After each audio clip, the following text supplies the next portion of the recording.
اقبال کیا صرف مسلمانوں کی شاعر تھے؟ رام کے وجود پہ ہندوستان کو ناز، اہل نظر سمجھتے ہیں اس کو امام ہند۔ اس سے تو ایک الگ پکچر نظر آتی ہے کہ اقبال تو بڑے کوئی لبرل قسم کے اور بڑے سیکولر ذہن کے آدمی تھے۔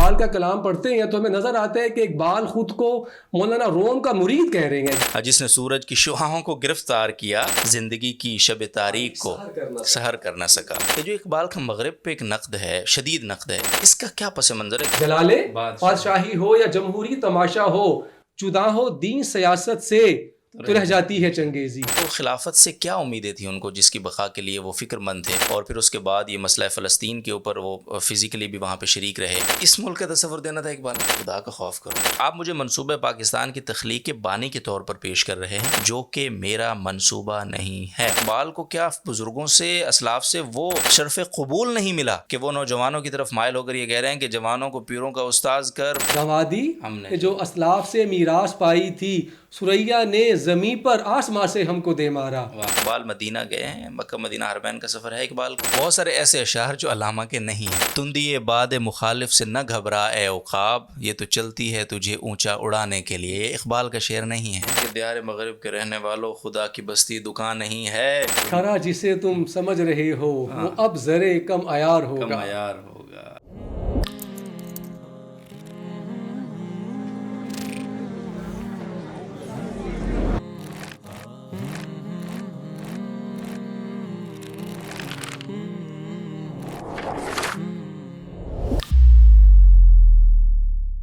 بسم اللہ الرحمن الرحیم، السلام علیکم ورحمۃ اللہ وبرکاتہ۔ ناظرین محترم، علامہ مرحوم نے ایک شعر کہا، اور وہ شعر آج بھی نوجوانوں کے لیے بڑے حوصلے کی بات ہے، اور اس شعر میں نوجوانوں کو اپنی اہمیت نظر آتی۔ اقبال کہتے ہیں کہ محبت مجھے ان جوانوں سے ہے، ستاروں پہ جو ڈالتے ہیں کمند۔ تو آج کی اس پوڈ کاسٹ میں ہم نے جس شخصیت، جس ستارے پہ کمند ڈالنے کا بیڑا اٹھایا ہے، بلکہ اس کی جسارت کی ہے میں یہ کہوں، کیونکہ یقیناً اس کا حق ادا نہیں ہو سکتا، وہ ایک محض کوشش ہے، لیکن اسی کوشش سے اقبال محبت کرتے ہیں۔ تو وہ ہے علامہ کی خود اپنی شخصیت، کیونکہ وہ ایک ہمارے اس بر صغیر کے افق پر چمکتا ستارہ ہیں، اور ایسا چمکتا ستارہ ہیں جن کی جو چمک دمک ہے وہ قیامت تک باقی رہنی ہے۔ تو آج اس پر کمند ڈالنے کی کوشش ہے، اور ان کا تعارف لیں گے، ان کو بحیثیت شاعر جانیں گے۔ اقبال کیا صرف مسلمانوں کے شاعر تھے یا مسلمانوں ہی کے لیے زندہ تھے وہ؟ یہ ایک بہت امپورٹنٹ سوال ہے۔ ایک اور سوال ہے کہ اقبال کیا واقعی مصور پاکستان جس طرح ان کو کہا جاتا ہے وہ تھے، یا اس پر کوئی اور ڈیبیٹ ہے اس میں؟ اور اسی طرح سے جو مغرب پر ان کی تنقید ہے، اور مغرب پر جس طرح وہ کھل کر بولے ہیں، اس کے پس منظر کو، حالانکہ خود انہوں نے مغرب میں پڑھا، تو اس کے باوجود وہ مغرب کے اتنے مخالف کیوں؟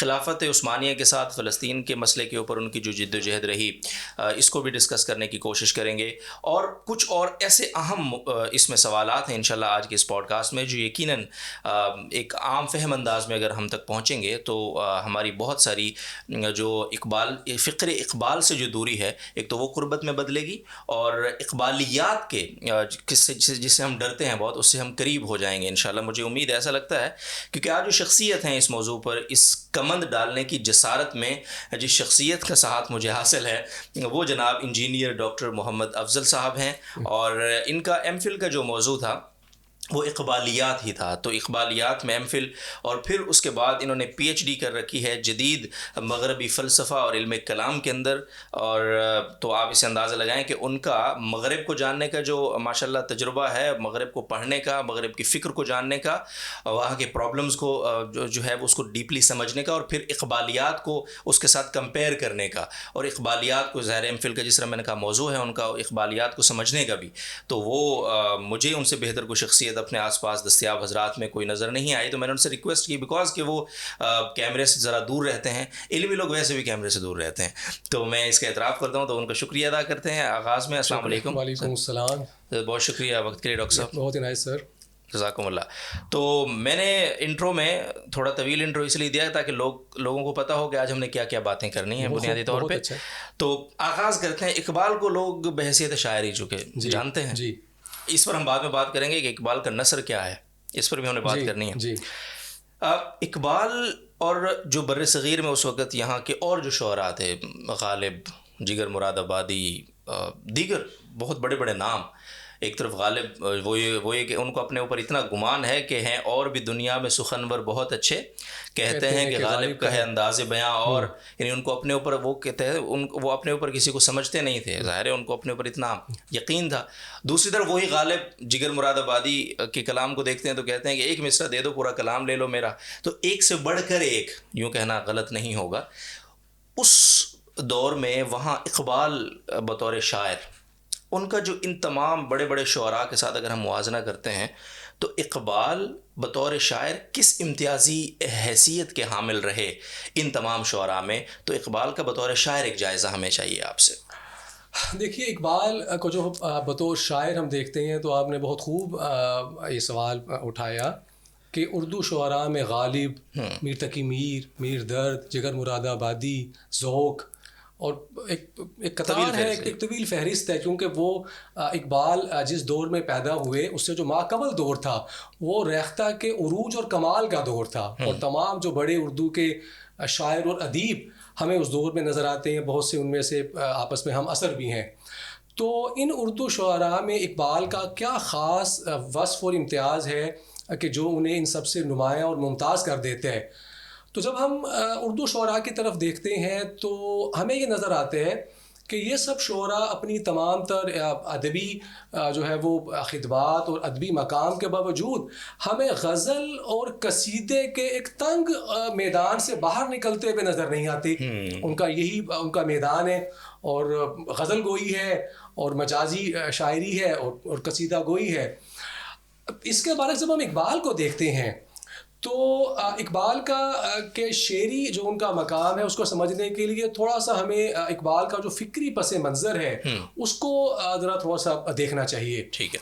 اقبال 1905 میں یہاں ہندوستان سے اپنے قانون کی تعلیم کے لیے دیار مغرب چلے گئے۔ 1905 میں 1907 میں وہ بار ایٹ لا انہوں نے کیا، اور 1908 میں جرمنی کی میونخ کی یونیورسٹی سے انہوں نے اپنا پی ایچ ڈی مکمل کیا۔ اقبال کی پی ایچ ڈی کے مقالہ کا موضوع تھا the development of meta physics in Persia, Iran میں مابعدت طبیعیات کا ارتقاء۔ تو خالص کلامی اور فلسفیانہ اقبال کا موضوع تھا، اور یہ جو ہم دیکھتے ہیں کہ فلسفہ اقبال اور فلسفے کے حوالے سے جو اقبال کا ایک تعارف ہے، تو بنیادی طور پر اقبال کی ڈاکٹریٹ فلسفی میں ہے۔ اچھا جی صحیح۔ اچھا، اب چونکہ ان کی جو اختصاصی موضوع تھا وہ تھا علم کلام کا ایران میں گویا اس کا ارتقاء، میٹا فزکس کا، تو اس حیثیت میں اقبال نے ایرانی کلامی لٹریچر کو تو پڑھا ہی، لیکن اس کے ساتھ ساتھ جو ایران کے شعراء تھے، صحابی تھے، سنائی تھے، عرفی تھے، مشہور شاعر ہیں،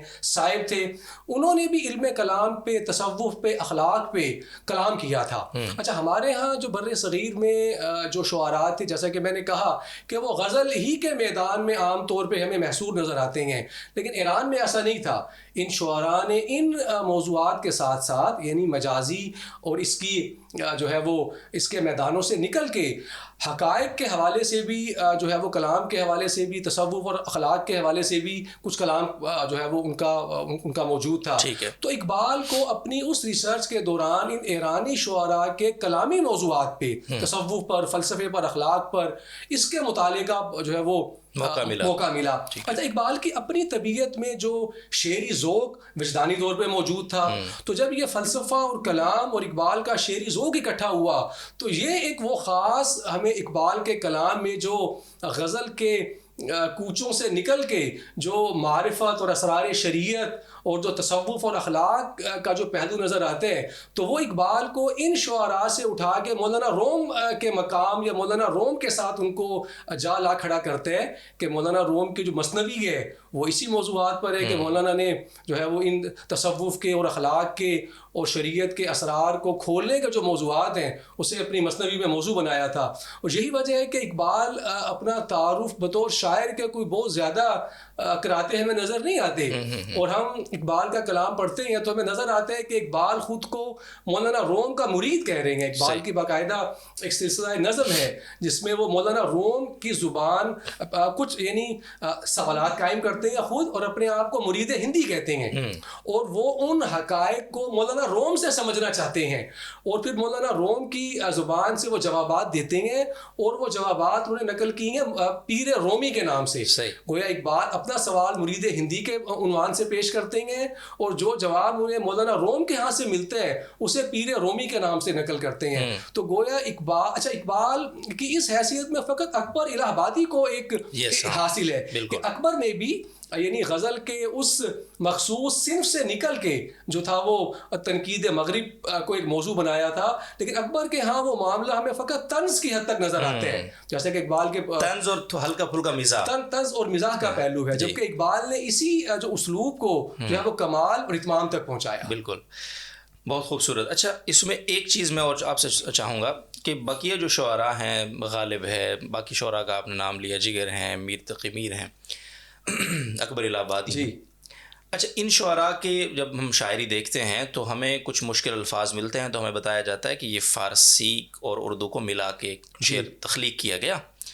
لیکن اقبال کے تو خود بہت سارے مجموعے خالصتاً فارسی زبان میں ہیں, ان کی جو شعری مجموعے یا شعری غزلیں, نظمیں, اشعار, یعنی باقاعدہ اقبال نے 2 زبانوں میں یعنی ادب کی خدمت کی ہے, فارسی ادب کی بھی شعری زبان میں اور شعری حالت میں, اور اردو ادب کی بھی. تو وہ دونوں زبانوں کے مستقل شاعر اگر ہم کہیں تو یہ بے جا نہیں ہوگا.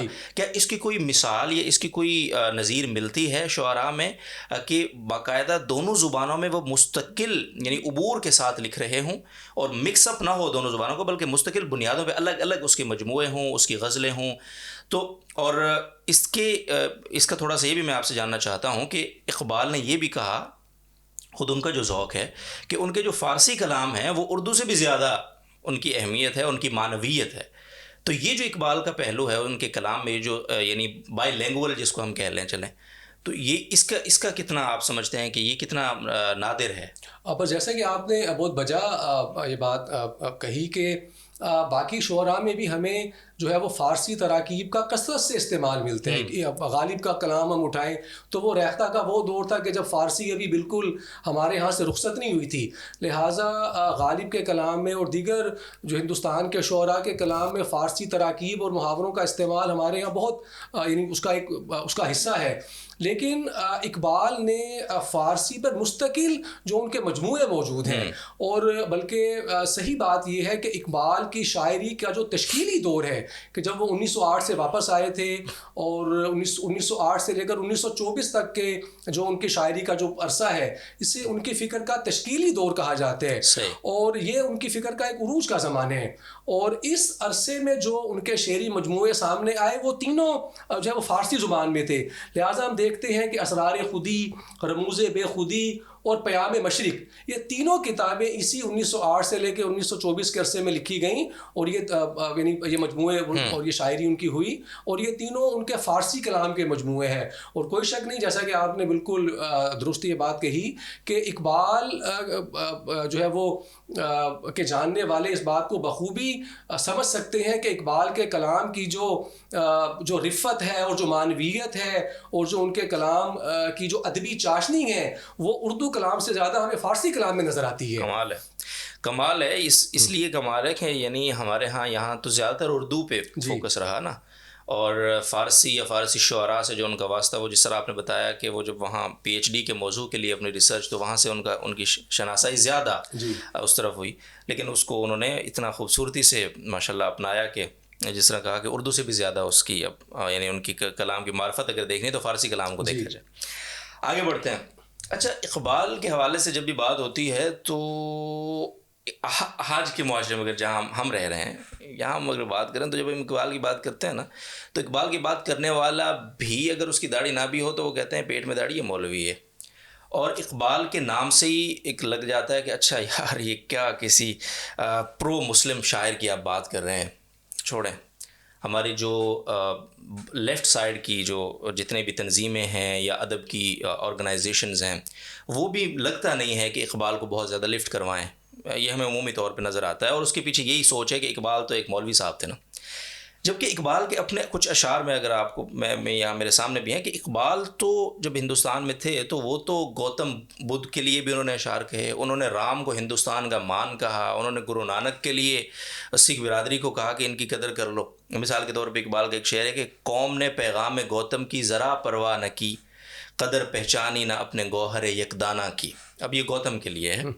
دوسرا رام کے لیے کہ ہے رام کے وجود پہ ہندوستان کو ناز, اہل نظر سمجھتے ہیں اس کو امام ہند. تو رام کو امام ہند ایک طرح سے وہ کہہ رہے ہیں. تو یہ جو اقبال کا دیگر مذاہب کے ساتھ اتنا ربط, اور ان کے جو مذاہب کی پیشوا یا خدا جن کو ہم کہہ رہے ہیں, جن کو اپنے خدا کے طور پہ وہ مانتے ہیں, ان کے لیے اتنے خوبصورت الفاظ استعمال کرنا, یہ اس سے تو ایک الگ پکچر نظر آتی ہے کہ اقبال تو بڑے کوئی لبرل قسم کے اور بڑے سیکولر ذہن کے آدمی تھے. تو ان دونوں جو چیزیں میں نے آپ کے سامنے رکھی ہیں کہ ایک اقبال کے اشعار میں چیز نظر آ رہی ہے, دوسرا اقبال کا ایک تاثر ہے جو سوسائٹی میں ہے, تو ان دونوں کو آپ کیسے ایڈریس کریں گے؟ اقبال کے اس مقدمے کو سمجھنے کے لیے ہمیں وہ تاریخی پس منظر دیکھنا چاہیے کہ جس میں اقبال پیدا ہوئے اور جس میں اقبال جو ہے وہ انہوں نے نوجوانی کی دہلیز پہ قدم رکھا اور ان کی پوری زندگی گزری. تو ہم یہ دیکھتے ہیں کہ اقبال کا پورا عرصہ وہ دور ہے کہ جب برطانوی جو کالونیلزم ہے وہ یہاں بر صغیر پہ مسلط تھا. اقبال 1877 میں پیدا ہوئے اور 1938 میں اقبال کا انتقال ہوا. گویا تقسیم ہند سے پہلے ہی اقبال انتقال کر گئے, اور یہ وہ دور تھا کہ جب برطانوی جو تسلط تھا وہ ہندوستان پہ قائم تھا.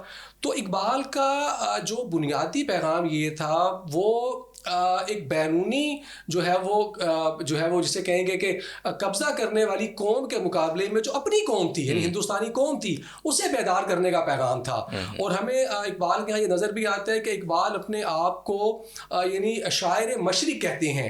تو گویا اقبال کے یہ جو تمام اشعار آپ نے کوٹ کیے, یہ دراصل اپنی جو قوم تھی یعنی ہندوستانی قوم تھی اسے بیدار کرنے کے حوالے سے ہماگیریت ہے. ظاہر سی بات ہے کہ فقط برطانوی جو راج تھا انہوں نے سلطنت تاج برطانیہ نے فقط مسلمانوں کو اپنا غلام نہیں بنایا تھا, بلکہ ہندوستان میں موجود جتنی بھی اقوام تھی, وہ ہندو تھے, سکھ تھے, باقی اور دیگر اقوام تھی, وہ سب ظاہر سی بات ہے کہ برطانیہ کے تسلط کے زیر اثر تھیں. تو لہٰذا اقبال اپنی پوری قوم کو بیدار کرنا چاہتے ہیں.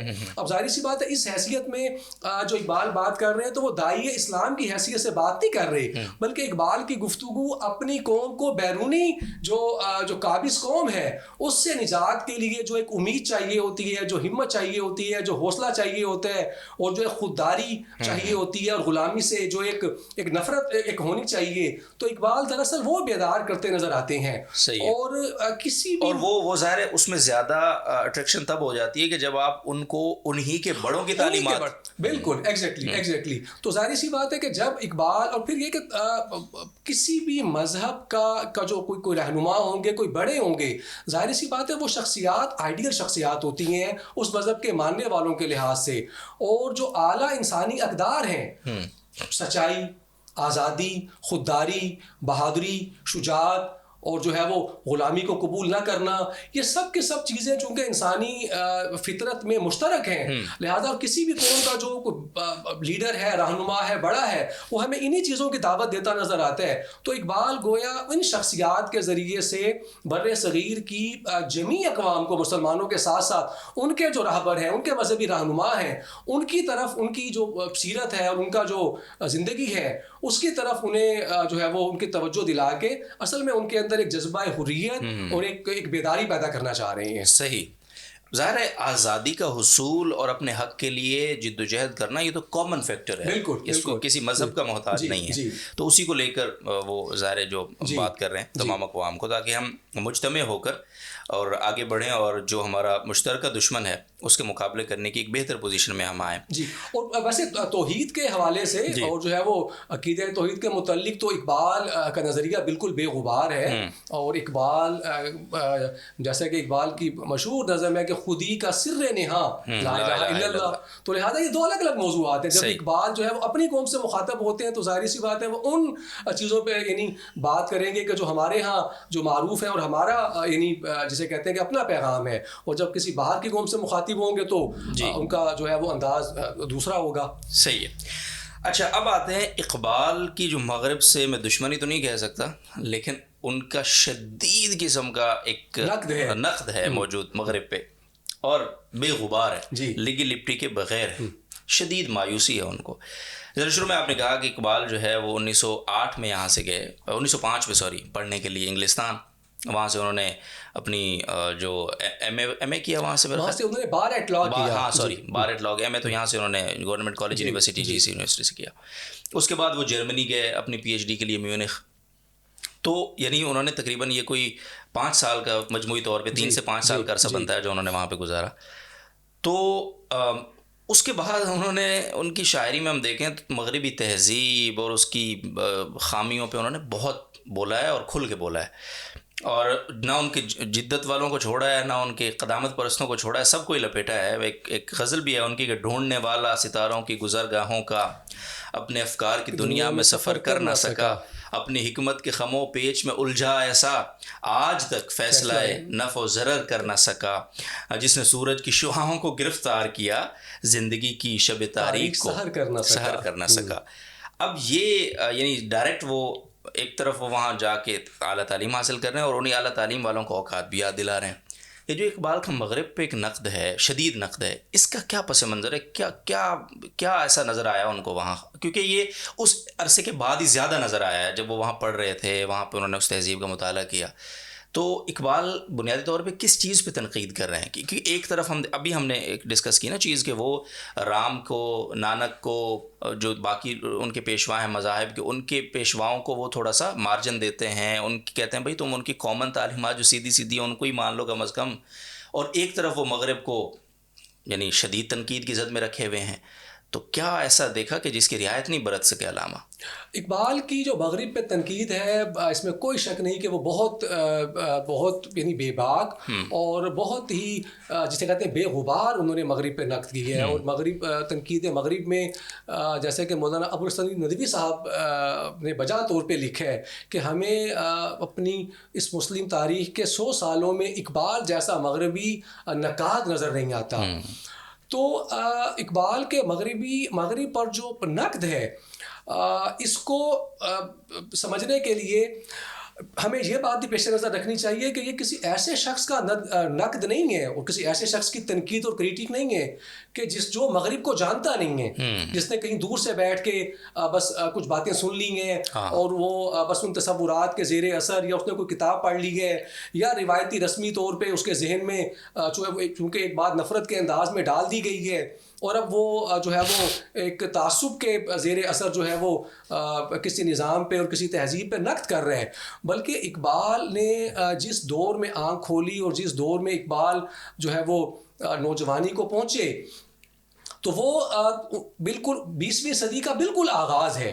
تو 20ویں صدی کے آغاز کا عرصہ یہاں بر صغیر میں تاج برطانیہ کی عملداری کا زمانہ ہے. تو انہوں نے گویا جس انداز میں تاج برطانیہ نے, ایسٹ انڈیا کمپنی نے یہاں بر صغیر پہ قبضہ کیا اور پورے کے پورے وہ حالات پہ جنگ آزادی 1857 کے پورے حالات, اور اس کے بعد جو مغربی مشنریوں کا یہاں کردار تھا اسلام کے حوالے سے وہ پورا تناظر, اور پھر اس کے نتیجے میں سر سید احمد خان اور علی گڑھ کی ایک فکر کہ جو اپنے یعنی بہت سی قومی خدمات کے بجا اعتراف کے ساتھ ساتھ ایک مغربی تہذیب سے مروبیت کا ان کے ہاں بہت ہمیں ایک غالب حصہ نظر آتے ہیں. تو یہ جو پورا کا پورا پس منظر تھا, اور اقبال نے جس یعنی دور میں بلوغت کو اقبال پہنچے, تو یہ عرصہ اس مغربی تہذیب کے خلاف بر صغیر میں ایک عوامی اور نوجوانوں کے رد عمل کا عرصہ تھا. اور اسی عرصے میں پھر اقبال مغرب چلے گئے اور اقبال نے اپنی یعنی عین جوانی کے وہاں 3 سے 4 سال وہاں رہے اور براہ راست مغربی تہذیب کا, ان کی معیشت کا, ان کی معاشرت کا, ان کے طرز سیاست کا, ان کے رہن سہن کا اور ان کے فکر و فلسفہ کا اقبال نے گہرا مطالعہ کیا. اور اس مطالعہ کے بعد اقبال جس نتیجے پہ پہنچے اسے اقبال اپنے اس مشہور شعر میں بیان کرتے ہیں کہ نظر کو خیرہ کرتی ہے چمک تہذیب حاضر کی. اب بظاہر نظر آ رہا ہے کہ بہت مادی ترقیات کا ایک جہان ہے اور مغربی اقوام نے جو ہے وہ سائنسی علوم کے ترقی کے زیر اثر ایک مشینی انقلاب آیا ہوا ہے اور ایجادات کا ایک جہان ہے, اور اس کی بنیاد پہ جو ہے وہ ایک نئی دنیا ایک تعمیر ہو رہی ہے اور ایک چکا چوند نظر آ رہی ہے ہر جگہ اس مادی ترقی کی. تو اقبال نے اس کے متعلق جو تبصرہ کیا, نظر کو خیرہ کرتی ہے چمک تہذیب حاضر کی, لیکن پھر اس کی حقیقت بیان کی، یہ سنائی مگر جھوٹے نگوں کی ریزہ کاری ہے. نظر کو تو اب یعنی نظر خیرہ تو ہو رہی ہے، لیکن جو اس تہذیب کے اور اس ترقی کے جو اندر جو چیز چھپی ہوئی ہے وہ کسی حق پر، وہ کسی سچ پر، وہ کسی دیرپا اور مستحکم اخلاقی بنیاد پہ نہیں کھڑی ہوئی. یہ سنائی مگر جھوٹے نگوں کی ریزہ کاری ہے. اقبال نے خود، چونکہ اقبال ایک مغلوب قوم کے فرد تھے، وہ اپنی ذہنی اور نفسیاتی طور پہ ایک آزاد ایک شخصیت کے حامل تھے، لیکن ایک مغلوب قوم کے فرد تھے. انہوں نے مغربی اقوام کی ان چیرہ دستیوں کو اور مغربی اقوام کی اس ہوس مال و زر کو اپنی آنکھوں سے اقبال نے مشاہدہ کیا تھا، کیونکہ وہ ظاہر سی بات ہے کہ ایک مغلوب قوم کے فرد تھے. پھر وہاں جا کے انہوں نے جب براہ راست اس مغربی اقوام کے طرز بود و باش، ان کی تہذیب اور ان کی نفسیات کا مطالعہ کیا، تو اقبال اس نتیجے پہ پہنچے کہ یہ علم، یہ حکمت، یہ تدبر، یہ حکومت، یہ علم، یہ حکمت، یہ تدبر، یہ حکومت، پیتے ہیں لہو، دیتے ہیں تعلیم مساوات. تو مغربی اقوام بظاہر تو آزادی کا، بظاہر تو ترقی کا اور بظاہر تو مساوات کا اور علم کا جو ہے وہ چرچا کرتی ہیں، لیکن جب ان اقوام کے باطن میں جھانکا جائے تو پھر یہ صورت نظر آتی ہے کہ چہرہ روشن اندروں چنگیز سے تاریک تر.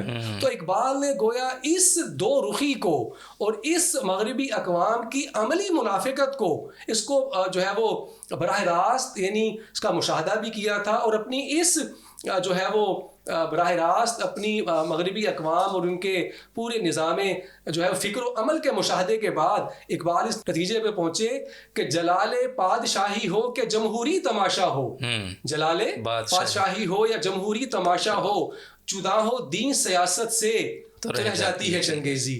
تو اس چنگیزی کا مظاہرہ آج جو ہو رہا ہے، میرا خیال ہے کہ وہ اسے سمجھنا، اس کے سمجھنے کے لیے کسی دلیل کی ضرورت نہیں ہے کہ برطانیہ کا وزیر اعظم جب مشرق وسطیٰ کے ایک ملک میں، غاصب ملک میں اترتے ہیں تو وہ صرف سفارتی حمایت لے کے نہیں آ رہا، بلکہ وہ ایک کارگو طیاروں میں بموں اور میزائلوں کے درمیان سے نکلتا نظر آتے ہیں. بالکل بالکل. جدا ہو دین سیاست سے تو رہ جاتی ہے چنگیزی. اور یہ اسی پہ معلوم ہوتی ہے کہ انہوں نے یہ دیکھا کہ جب مغرب نے اپنے دین اور دنیا کو الگ الگ کیا، اور دین والے ایک طرف رہبانیت اس طرف کھڑے تھے جو ان کے دین کے پیروکار تھے، پاپا اور وہ سارے، اور جو باقی لوگ تھے دین بیزار، وہ ایک طرف جس طرح کہ انہوں نے دین سے اپنے راہیں جدا کی، تو پھر وہ چنگیزی بچی پیچھے، اور کیا بچنا تھا پیچھے.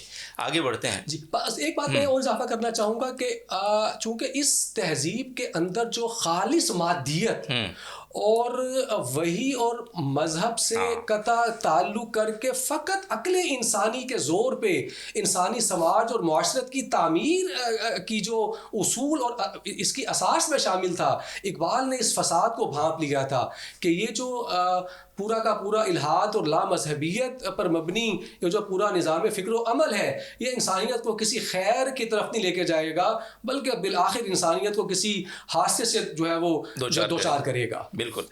اچھا، یہ جو آپ نے آخر میں بات کی کہ آج ہم دیکھ رہے ہیں، اور یہ بہت ہی خوفناک، بڑی تشویشناک اور بڑی دردناک حالات ہیں، اس میں کوئی شک نہیں ہے جو اس وقت ہو رہا ہے فلسطین میں اور جو معاملات ہیں. اب میں آپ سے پوچھنا چاہتا ہوں کہ اقبال کی زندگی میں ایک بہت بڑی ان کا حصہ، ان کی زندگی کی جد و جہد کا حصہ اگر میں کہوں تو وہ خلافت کی بقا کی جنگ لڑتے ہوئے، جس طرح وہ لڑ سکتے تھے، یعنی ان کے بعد اللہ تعالیٰ نے ان کو زور قلم دیا تھا، تو وہ قلمی جہاد کے ذریعے انہوں نے بہت ماشاءاللہ کوشش میں ہمت کی. خلافت عثمانیہ کے لیے وہ بہت ان کے جذبات نظر آتے ہیں ہمیں. اور سیم ٹائم پہ پھر وہ فلسطین کے یہ جو مسئلہ ہے، اس وقت چونکہ 2 اسٹیٹ کی یہ ظاہری حد بندی بھی نہیں تھی اور تازہ جنگ عظیم اول ختم ہوئی تھی. اس کے بعد پھر اقبال جب برطانیہ نے وہاں پہ قبضہ کیا اور اقوام متحدہ نے یہ جو ہمارا بیت المقدس ہے اس کو اپنی تحویل میں لے لیا اور علاقے اپنی اس سے بانٹنا شروع کر دیے بالفور ڈکلیریشن کے بعد، تو اقبال پھر خود نہ صرف یہ کہ وہ قلم کی حد تک رہے بلکہ وہ فزیکلی، یعنی انہوں نے ان علاقوں کے دورے کیے. ایک تصویر ہمارے ناظرین اگر دیکھ سکیں تو اقبال نے وہاں بیت المقدس میں جا کے باقاعدہ اس اجلاس میں شرکت کی جو فلسطین کے مسئلے کے حل کے لیے وہاں پہ منعقد ہو رہا تھا، اور اس میں لبنان، مصر اور عراق اور دیگر ممالک کے نمائندے تھے.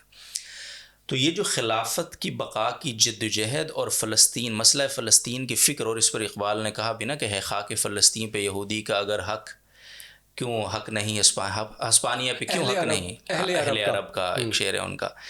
تو یعنی باقاعدہ وہ عملاً بھی وہاں پہ موجود رہے. تو اس کو میں تھوڑا سا آپ سے اس سفر کو، اقبال کا یہ جو پہلو ہے، یہ جو ان کی زندگی کا ایک حصہ ہے، اس کو ذرا بیان کیجیے کہ وہ خلافت سے کیا امیدیں تھیں ان کو، جس کی بقا کے لیے وہ فکر مند تھے، اور پھر اس کے بعد یہ مسئلہ فلسطین کے اوپر وہ فزیکلی بھی وہاں پہ شریک رہے. ان دونوں چیزوں کو بیان کریں، اور ان دونوں چیزوں کا آپس میں جو لنک ہے، جو اقبال سوچ رہے تھے بیک آف مائنڈ، وہ کیا تھا؟ خلافت کے حوالے سے اقبال کا جو ذہن تھا وہ بہت پریکٹیکل تھا اور بہت عملی تھا، اور اقبال نے اس کی دونوں جہات سے اس پر گفتگو کی. خلافت کے حوالے سے اقبال کا بہت مشہور شعر ہے، تا خلافت کی بنا ہو، تا خلافت کی بنا دنیا میں ہو پھر استوار، تا خلافت کی بنا دنیا میں ہو پھر استوار، لا کہیں سے ڈھونڈ کر اسلاف کا قلب و جگر.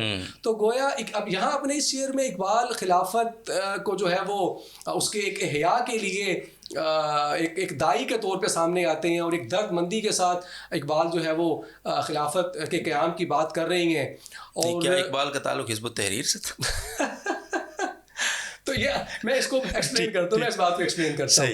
اچھا، اب اقبال یہ ہم دیکھیے کہ پہلی جنگ عظیم کے وقت جو ہے وہ خلافت کا مسئلہ یہ بڑے زور و شور سے اٹھا، اور اس کے بعد جو ہے وہ پھر کمال اتا ترک نے ظاہر سی بات ہے خلافت کو ختم کر کے ایک جمہوری ترک کی جو وہ بنیاد رکھی، اور اس پر اقبال نے وہ مشہور زمانہ اپنا شعر کہا کہ چاک کر دی ترک نادا نے خلافت کی قبا، چاک کر دی ترک نادا نے خلافت کی قبا، سادگی اپنوں کی دیکھ عیاری اوروں کی بھی دیکھ. تو گویا اقبال کو اس کا جو ہے وہ صدمہ بھی تھا. اور یہاں پہ ہمارے ہاں بر صغیر میں تحریک خلافت بھی چلی، اور اس میں آپ کے علم میں ہے، ہمارے ناظرین جانتے ہیں کہ جس پیمانے پر بر صغیر کے مسلمانوں نے اپنے ترک بھائیوں کے ساتھ اسلامی خلافت کے ساتھ جو ہے وہ بڑھ چڑھ کے حصہ لیا، اور جو کچھ وہ کر سکتے تھے، مولانا شوکت علی صاحب اور مولانا ان کے بھائی مولانا محمد علی جوہر صاحب، جوہر برادران کی جو اس حوالے سے خدمات تھیں وہ بالکل واضح ہیں. ایک عام آدمی کی، اور ایک عام آدمی کی، ایک عام خاتون کی، خاتون خانہ کی، بالکل جی. اور وہ بات ترکوں کو آج تک بھولی نہیں ہے کہ ترک بر صغیر کے مسلمانوں کی اس قربانی کو آج تک یاد رکھے ہوئے ہیں کہ مسلمان عورتوں نے اپنے ہاتھوں سے، اپنے کنگن اور کانوں سے اپنی بالیاں اتار کے جو ہے وہ اس فنڈ میں جمع کروا دی تھی کہ جو کچھ ہم کر سکتے ہیں جو ہے وہ خلافت کو بچانے کے لیے ہم کریں. تو اچھا، مزے کی بات یہ ہے کہ ترک نہیں بھولے، جی ہمارے پڑوسی بھول گئے ہیں. یہ ایک مسئلہ ہے، کیونکہ ہمارے پڑوس میں بھی ایک سلسلہ یہ رہا کہ ہماری ماؤں بہنوں بیٹیوں نے، ایک تو ہے نا وہ ایلیٹ اوپر بیٹھی ہے، اس پر الزام آتا ہے کہ وہ ڈالر کی بس چیزیں، اور انہوں نے بیچا فلاں کیا. دیکھیں کیا انہوں نے، آپ ان سے بات کریں، لڑ سکتے ہیں تو لڑ لیں. ایک عام انسان، ایک عام پاکستانی، ایک پنجابی، ایک سندھی، ایک بلوچی، ایک پشتون، اس کے گھر بیٹھی جو ماں بہن بیٹی ہے، اس نے جو اپنا سیکریفائز کیا، اپنے وہی زیور اتار کے دے دیے آپ کی مدد کے لیے، ان کو آپ نہ بھولیں. لیکن یہاں تھوڑا سا میں ایک کمپیریزن دے رہا ہوں، کیونکہ یہ ایک تلخ حقیقت ہے، بعض لوگوں کو شاید یہ بری لگے، لیکن جتنا آج ترکوں میں پاکستانیوں کی قدر اور محبت ہے، اس کو کتنا زمانہ، یعنی قریباً 1 صدی ہونے کو ہے اس خلافت والی اس پوری موومنٹ کو، اور اس کے لیے جو جد و جہد تھی اس کو. اور یہاں تو کل کی بات ہے، تو ہم کل کی بات کو بھلا بیٹھے ہیں، اور پاکستانیوں کے لیے جو نفرت پائی جاتی ہے ہمارے آس پاس، میں نام نہیں لیتا، لوگ سمجھ رہے ہیں، تو وہ ایک یعنی کہتے ہیں نا کہ وہ قرض اتارے ہیں جو واجب بھی نہیں تھے. بات یہ ہے، اس میں کوئی شک نہیں، اس پہ تھوڑا سا کوئی کامنٹ اور پھر آگے. اس میں کوئی شک نہیں کہ پچھلی 4 دہائیوں میں پاکستانی قوم نے اور پاکستانی ریاست نے ہمارے شمال مغربی سمت میں موجود اپنے ہمسائے سے اور اسلامی ہمسائے کے ساتھ جو ایک تاریخ رہی ہے ان کے تعاون کی، ان کی آزادی کے لیے، ان کی معاشی ترقی کے لیے، اور ان کو جو ہے وہ مشکل حالات میں ان کی میزبانی کے حوالے سے، تو شاید کوئی تاریخ یعنی اس بڑے پیمانے پہ اس کی مثال پیش نہ کر سکے، جس فراخ دلی کے ساتھ پاکستانی عوام نے ان کو قبول کیا، اور جس فراخ دلی کے ساتھ انہیں یہاں مواقع میسر آئے، اور حکومتی لیول پہ بھی تاریخ کے 2-3 بڑے مرحلوں پر ان کے ساتھ جس بڑے پیمانے پر ان کی آزادی کے لیے جو ہے وہ تعاون ہوا. اگر چند کچھ مسائل ہیں ایسے کہ جس پر جو ہے وہ کوئی اختلاف ہے، تو بہرحال اسے بڑی سطح پر بیٹھ کے اسے حل کیا جانا چاہیے تھا. عوامی نفرت کو جو ہے وہ اسے بڑھاوا دینا اور ایک ایسا طرز عمل جو سامنے آیا کہ جس میں جو ہے وہ کم ظرفی کا ایک پہلو جھلکتے ہیں. یہ بہرحال ایک بہت بالکل, اور اس میں ترک بازی لے گئے, وہی بازی لے گئے, کمال ہے.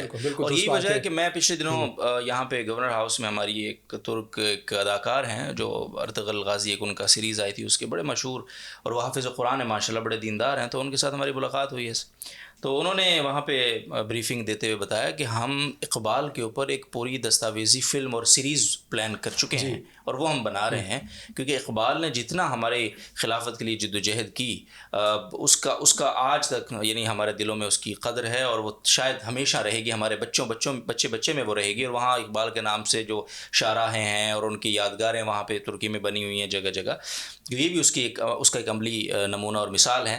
تو اب میں آپ سے وہ جو آپ نے شروع میں کہا نا کہ میں اس پر کامنٹ کرتا ہوں کہ یہ جو خلافت ہے, آج ہم اگر خلافت کی بات کرتے ہیں تو ڈائریکٹ لوگ کہتے ہیں کہ یار یہ تو ایکسٹریمزم کی بات, یہ تو کوئی ایکسٹریمسٹ سوچ کے بندے ہیں. تو یہ جو اس کو تھوڑا سا آپ کلیئر کریں کہ اقبال جس خلافت کی جد و جہد کر رہے تھے اس کا کیا پس منظر تھا, اور ان کا اس جد و جہد سے یعنی وہ حاصل کیا کرنا چاہ رہے تھے ایکچولی. جی, خلافت پر اقبال کی رائے کو سے کنکلوڈ کرنے سے پہلے میں ایک اور بات کرنا چاہوں گا, اور وہ کہ میں اپنے جو بر صغیر کے ہمارے آباء و اجداد تھے, میں ان کا شکریہ ادا کرنا چاہوں گا کہ ان کی قربانیوں سے اور ہمارے پاکستانی بر صغیر کے عوام کی قربانیوں سے آج بھی عام پاکستانی کا سر اپنے ترک بھائیوں کے سامنے فخر سے بلند ہوتے ہیں کہ جب بھی کسی ترک کے ساتھ پاکستان, تو ہم نے تو وہ قربانی نہیں دی, وہ تو ہمارے آباء و اجداد نے دی تھی. تو ان مسلمان علماء, ان عوام, ہماری ماؤں بہنوں بیٹیوں کو سلام کہ جن کی قربانی کی بدولت آج ہم اپنے ترک بھائیوں کے سامنے سرخرو ہیں, اور پاکستان جو ہے وہ اس کے ساتھ ان کا ایک جو تعلق ہے وہ ایک بہت محبت کا اور بہت احترام کا ایک تعلق ہے. خلافت کے حوالے سے اقبال کی, جیسا کہ ہم نے کہا جو ہماری بات ہوئی, کہ ایک تو اقبال جو ہے وہ خلافت کی جو بات کرتے ہیں اسے باقی رکھنے کی وہ کیوں بات کرتے ہیں, ایک سوال پیدا ہوتا ہے کہ وہ خلافت کیا ڈیلیور کر رہی تھی. جو ترک خلافت تھی, ہم یہ دیکھتے ہیں کہ بر صغیر میں الگ ایک حکومت تھی, اور جب تک مغلیہ سلطنت تھی تو ان کا کوئی خاص عملی کوئی تعلق اس کے ساتھ قائم نہیں تھا خلافت کے ساتھ, اور باقی جو ہے وہ ممالک اسلامیہ میں بھی عرب ممالک میں کوئی خاص عملداری ہمیں کوئی خلافت کی نظر نہیں آتی تھی. تو اب اس کے باوجود جو ہے وہ ایک خلافت کو کہ جو بظاہر کوئی ایسا ایک نمائشی سی چیز تھی, ایک نمائشی سی علامتی سی ایک چیز تھی, اور کوئی وہ ڈیلیور کرتی کوئی نظر نہیں آتی تھی, اس کے حوالے سے جو ہے وہ اتنا سنجیدہ ہو جانا اور جو ہے وہ اتنی کوشش کرنا, تو کیا اس کی حیثیت تھی.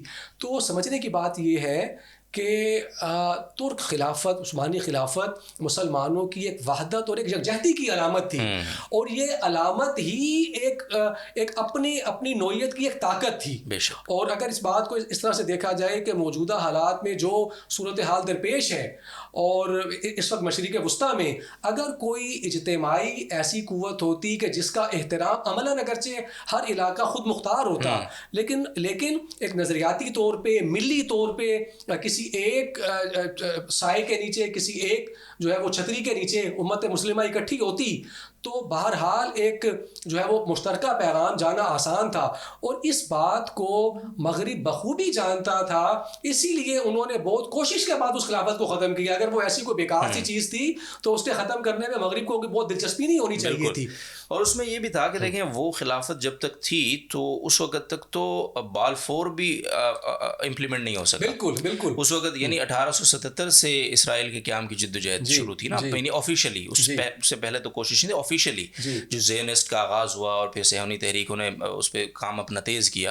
تو اس کے بعد ایک ہی جو بڑی رکاوٹ تھی وہ خلافت عثمانیہ تھی, کیونکہ خلافت عثمانیہ نے وہاں پہ یہودیوں کو زمین بیچنے پہ اور خریدنے پہ پابندی عائد کر رکھی تھی, اور اس یعنی ایک گز بھی زمین کا وہ نہیں لے سکے جب تک خلافت قائم تھی, اگرچہ وہ علامتی ہی تھی. بالکل, تو اس علامت کا بھی اتنا فائدہ تھا مسلمانوں. اس علامت کو آپ یہ دیکھیے کہ علامتوں کو کیسے محفوظ رکھا جاتا ہے, کہ آج مغرب کے قلب میں اور وسط میں ایک ویٹیکن سٹی کے نام سے ایک ریاست ریاست موجود ہے کہ جس کا کل حدود اربع غالباً کوئی 1.5-2 مربع کلومیٹر ہوگا، اور لیکن یہ کہ وہ ایک ریاست ہے الگ سے، وہ ایک ریاست کے طور پہ اس کا تشخص ہے، اور اس کا ایک حکمران ہے، پاپائے روم جو ہے وہ اس کے حکمران ہے، اور مغرب نے جو اپنی ایک قدیم جو ہے وہ ایک مسیحی جو ان کا جو ہے وہ ایک دور رہا تھا جو ہے وہ حکومت کا، اسے ختم نہیں ہونے دیا. تو اگر خلافت عثمانیہ کو دیکھا جائے تو وہ 1.5 مربع کلومیٹر کی کوئی خلافت یعنی کوئی ریاست نہیں تھی، بلکہ ایک وسیع رقبے پر پھیلی ہوئی ایک بہت طاقتور ایک ریاست تھی،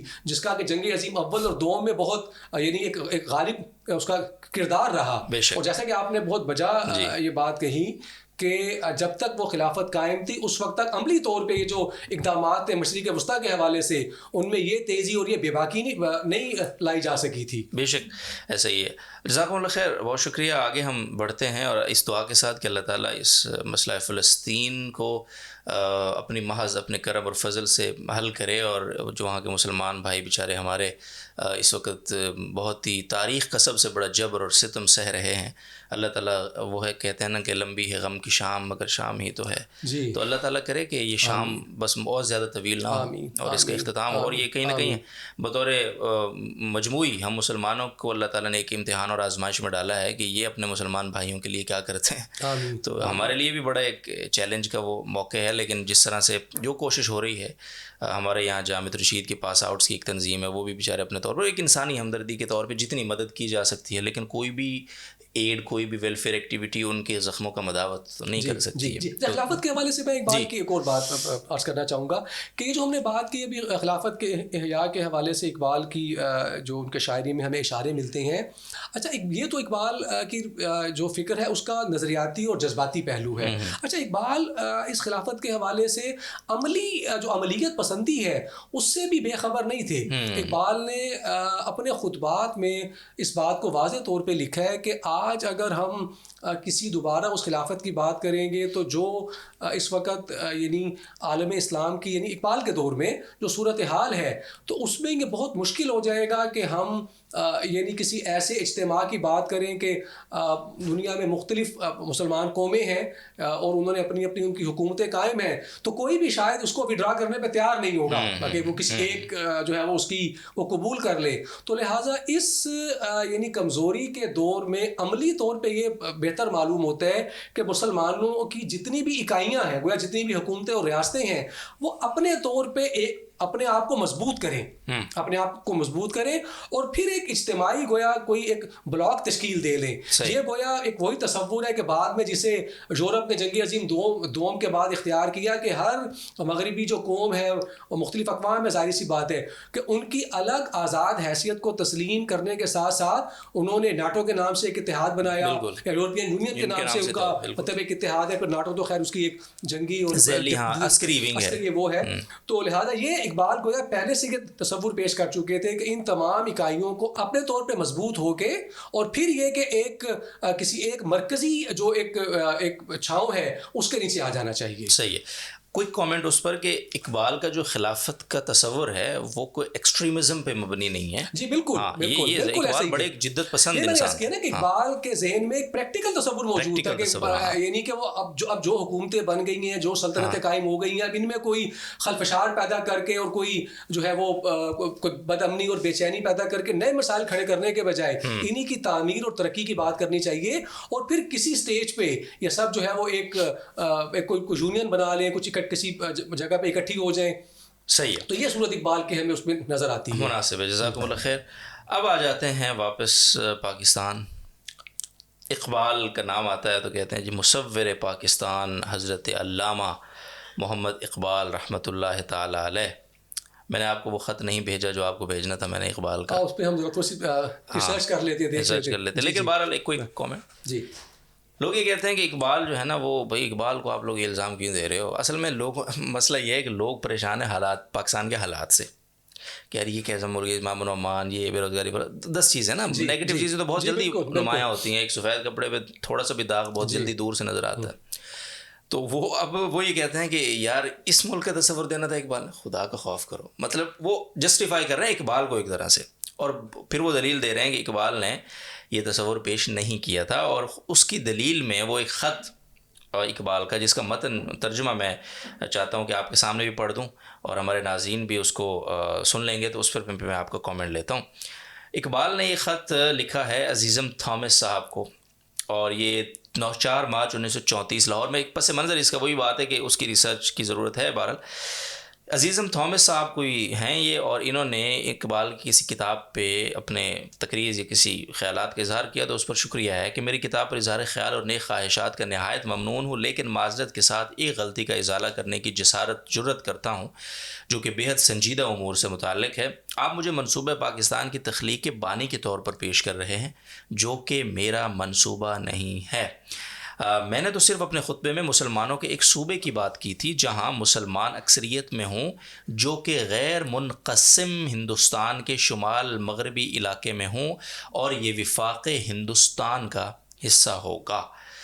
تو یہ عجیب ایک یعنی اس یوم اقبال پہ ہمیں، اور تو ہم اقبال کی کوئی خدمات پہ، کوئی سیمینار، کوئی تعلیمات پہ، کوئی فکر، کوئی ایسی بات تو نہیں کر سکے، لیکن یہ ایک نیگیٹو خط جو ہے سامنے آیا ہے، اور اس پر بات ہو رہی ہے کہ دیکھیں جی اقبال کو خواہ آپ لوگوں نے مصور پاکستان کیوں بنایا ہوا۔ جی اسی تو جیسے کہ ہماری بات ہوئی کہ ہمیں دیکھنا چاہیے کہ اس خط کا کیا پس منظر ہے۔ اور سر تھامس آپ اگر کہہ رہے ہیں تو مجھے ایسا معلوم ہوتا ہے کہ سر تھامس آرنلڈ ہیں جو اقبال کے استاد ہیں۔ اچھا جی میں اس کو دیکھ لوں گا، دوبارہ ہمیں ریسرچ کرنی چاہیے، لیکن یہ سر تھامس آرنلڈ معلوم ہوتے ہیں۔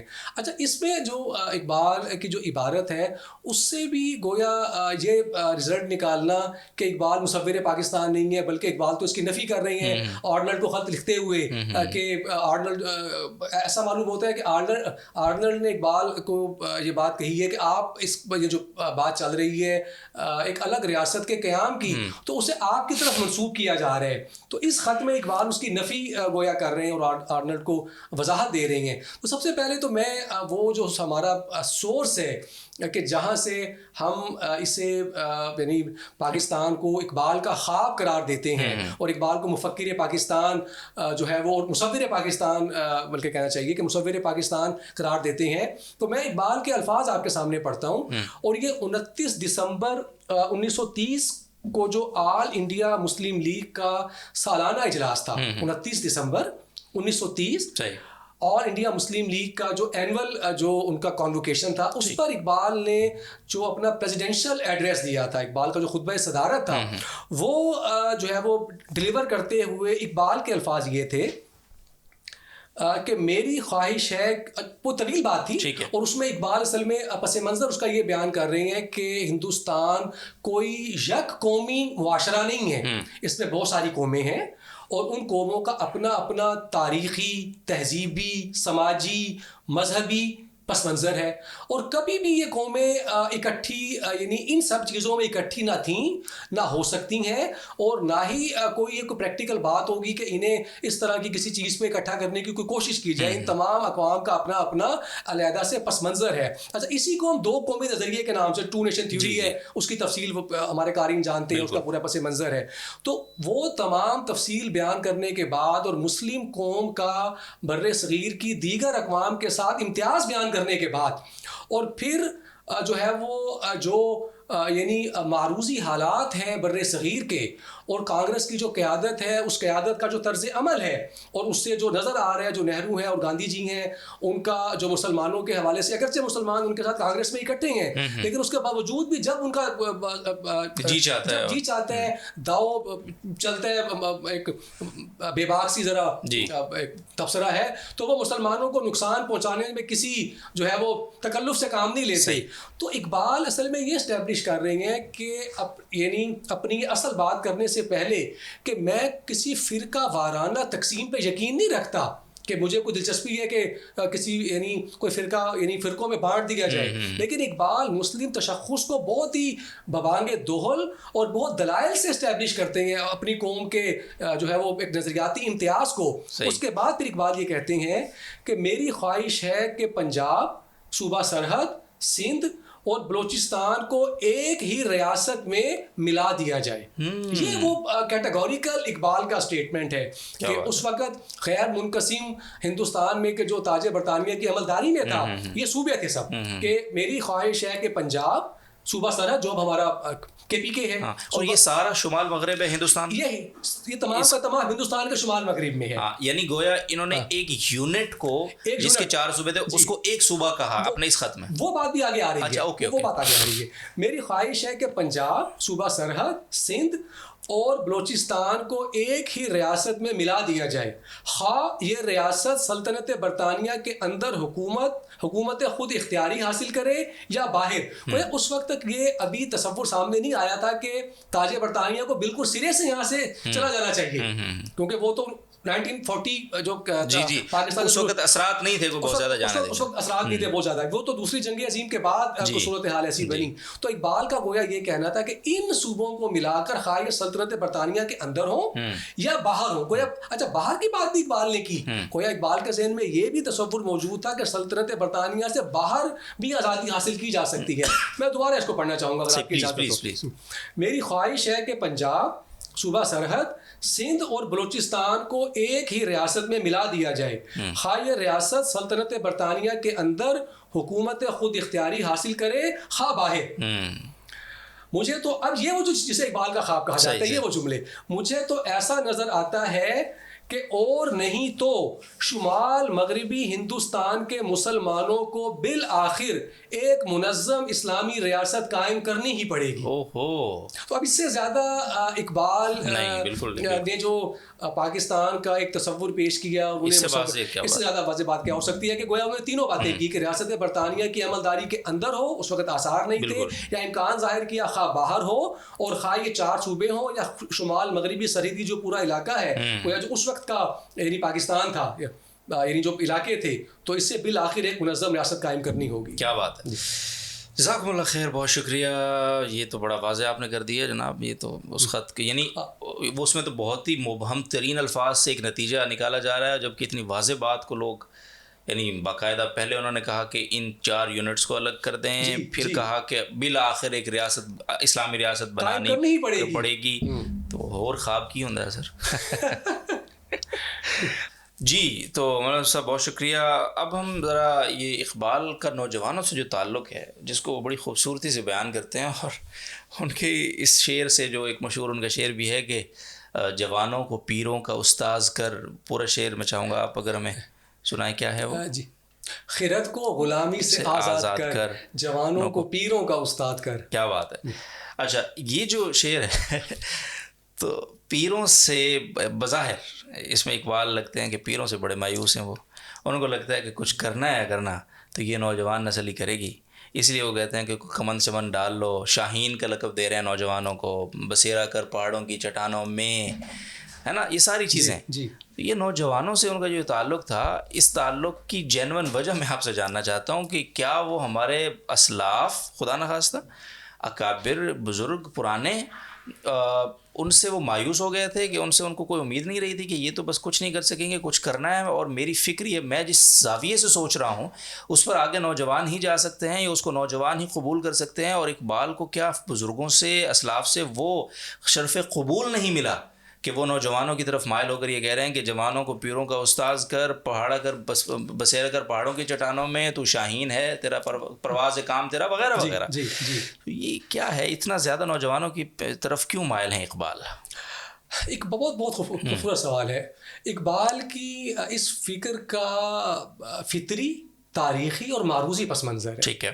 اور ہمیں اقبال کا جو یہ تصور ہے کہ جوانوں کو پیروں کا استاد کر، تھوڑا سا ذرا چند تاریخی واقعات کو دیکھ لینا چاہیے. جی پلیز. کہ جب بھی اقوام حالت مغلوبیت میں رہتی ہیں اور اس پہ طویل عرصہ گزر جاتے ہیں، پھر وہ جو اقبال کے اپنے الفاظ میں خوئے غلامی، جو غلامی کی خو ہوتی ہے، جو غلامی کا مزاج ہوتا ہے، وہ پختہ ہو جاتا ہے، وہ سرایت کر جاتے ہیں. اور پھر بہت مشکل ہو جاتے ہیں کہ پھر کوئی تبدیلی، کوئی انقلاب، کوئی تغیر جو ہے وہ کوئی کشمکش، کوئی حرکت، اور اقبال کے الفاظ میں کشاکش میں ان کو مبتلا کرنا. اور دیکھیے کہ جب بنی اسرائیل فرعون کی ایک طویل غلامی میں رہے، اور حضرت موسیٰ علیہ السلام ان کو جب وہاں سے لے کے نکلے، اور جب موقع آیا جب وہ لڑائی کا، تو چونکہ ایک طویل عرصے تک جو ہے وہ اس میں خوئے غلامی پختہ ہو چکی تھی، تو کہنے لگے کہ فَاذْهَبْ أَنْتَ وَرَبُّكَ فَقَاتِلَا وَإِنَّا هَاهُنَا قاعدون، کہ بس جاؤ موسیٰ تم اور تمہارا رب لڑے، ہم تو یہاں بیٹھے ہوئے ہیں. تو گویا حالانکہ انہوں نے اپنی آنکھوں سے کتنے بڑے بڑے معجزات مشاہدہ کیے تھے، پھر بھی قوت ایمانی، قوت عمل، قوت حرکت کوئی بیدار نہیں ہوئی. مسئلہ یہی تھا کہ خوئے غلامی اتنی پختہ ہو چکی تھی کہ اب عمل کے کسی جو ہے وہ کسی کام کے نہیں رہے تھے.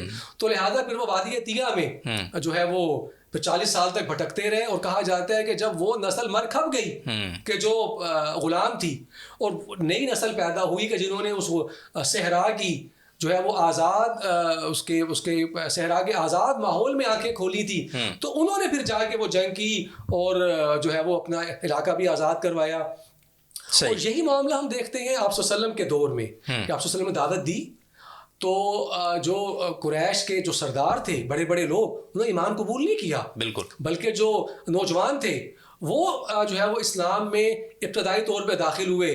بلکہ آپ کو یاد ہوگا کہ جب اس میں حبشہ ہجرت کرنی پڑی قریش مکہ کے ظلم و ستم سے، تو جب قریش کا ایک وفد انہیں وہاں واپس لینے کے لیے گیا نجاشی کے دربار میں، تو انہوں نے یہی، اس وفد کے سردار کون تھے میرے ذہن میں ابھی نہیں آ رہا، خیر تو انہوں نے جا کے یہی کہا نجاشی کو کہ یہ ہماری قوم کے کچھ نوجوان ہیں کہ جنہیں جو ہے وہ بہکا دیا ہے.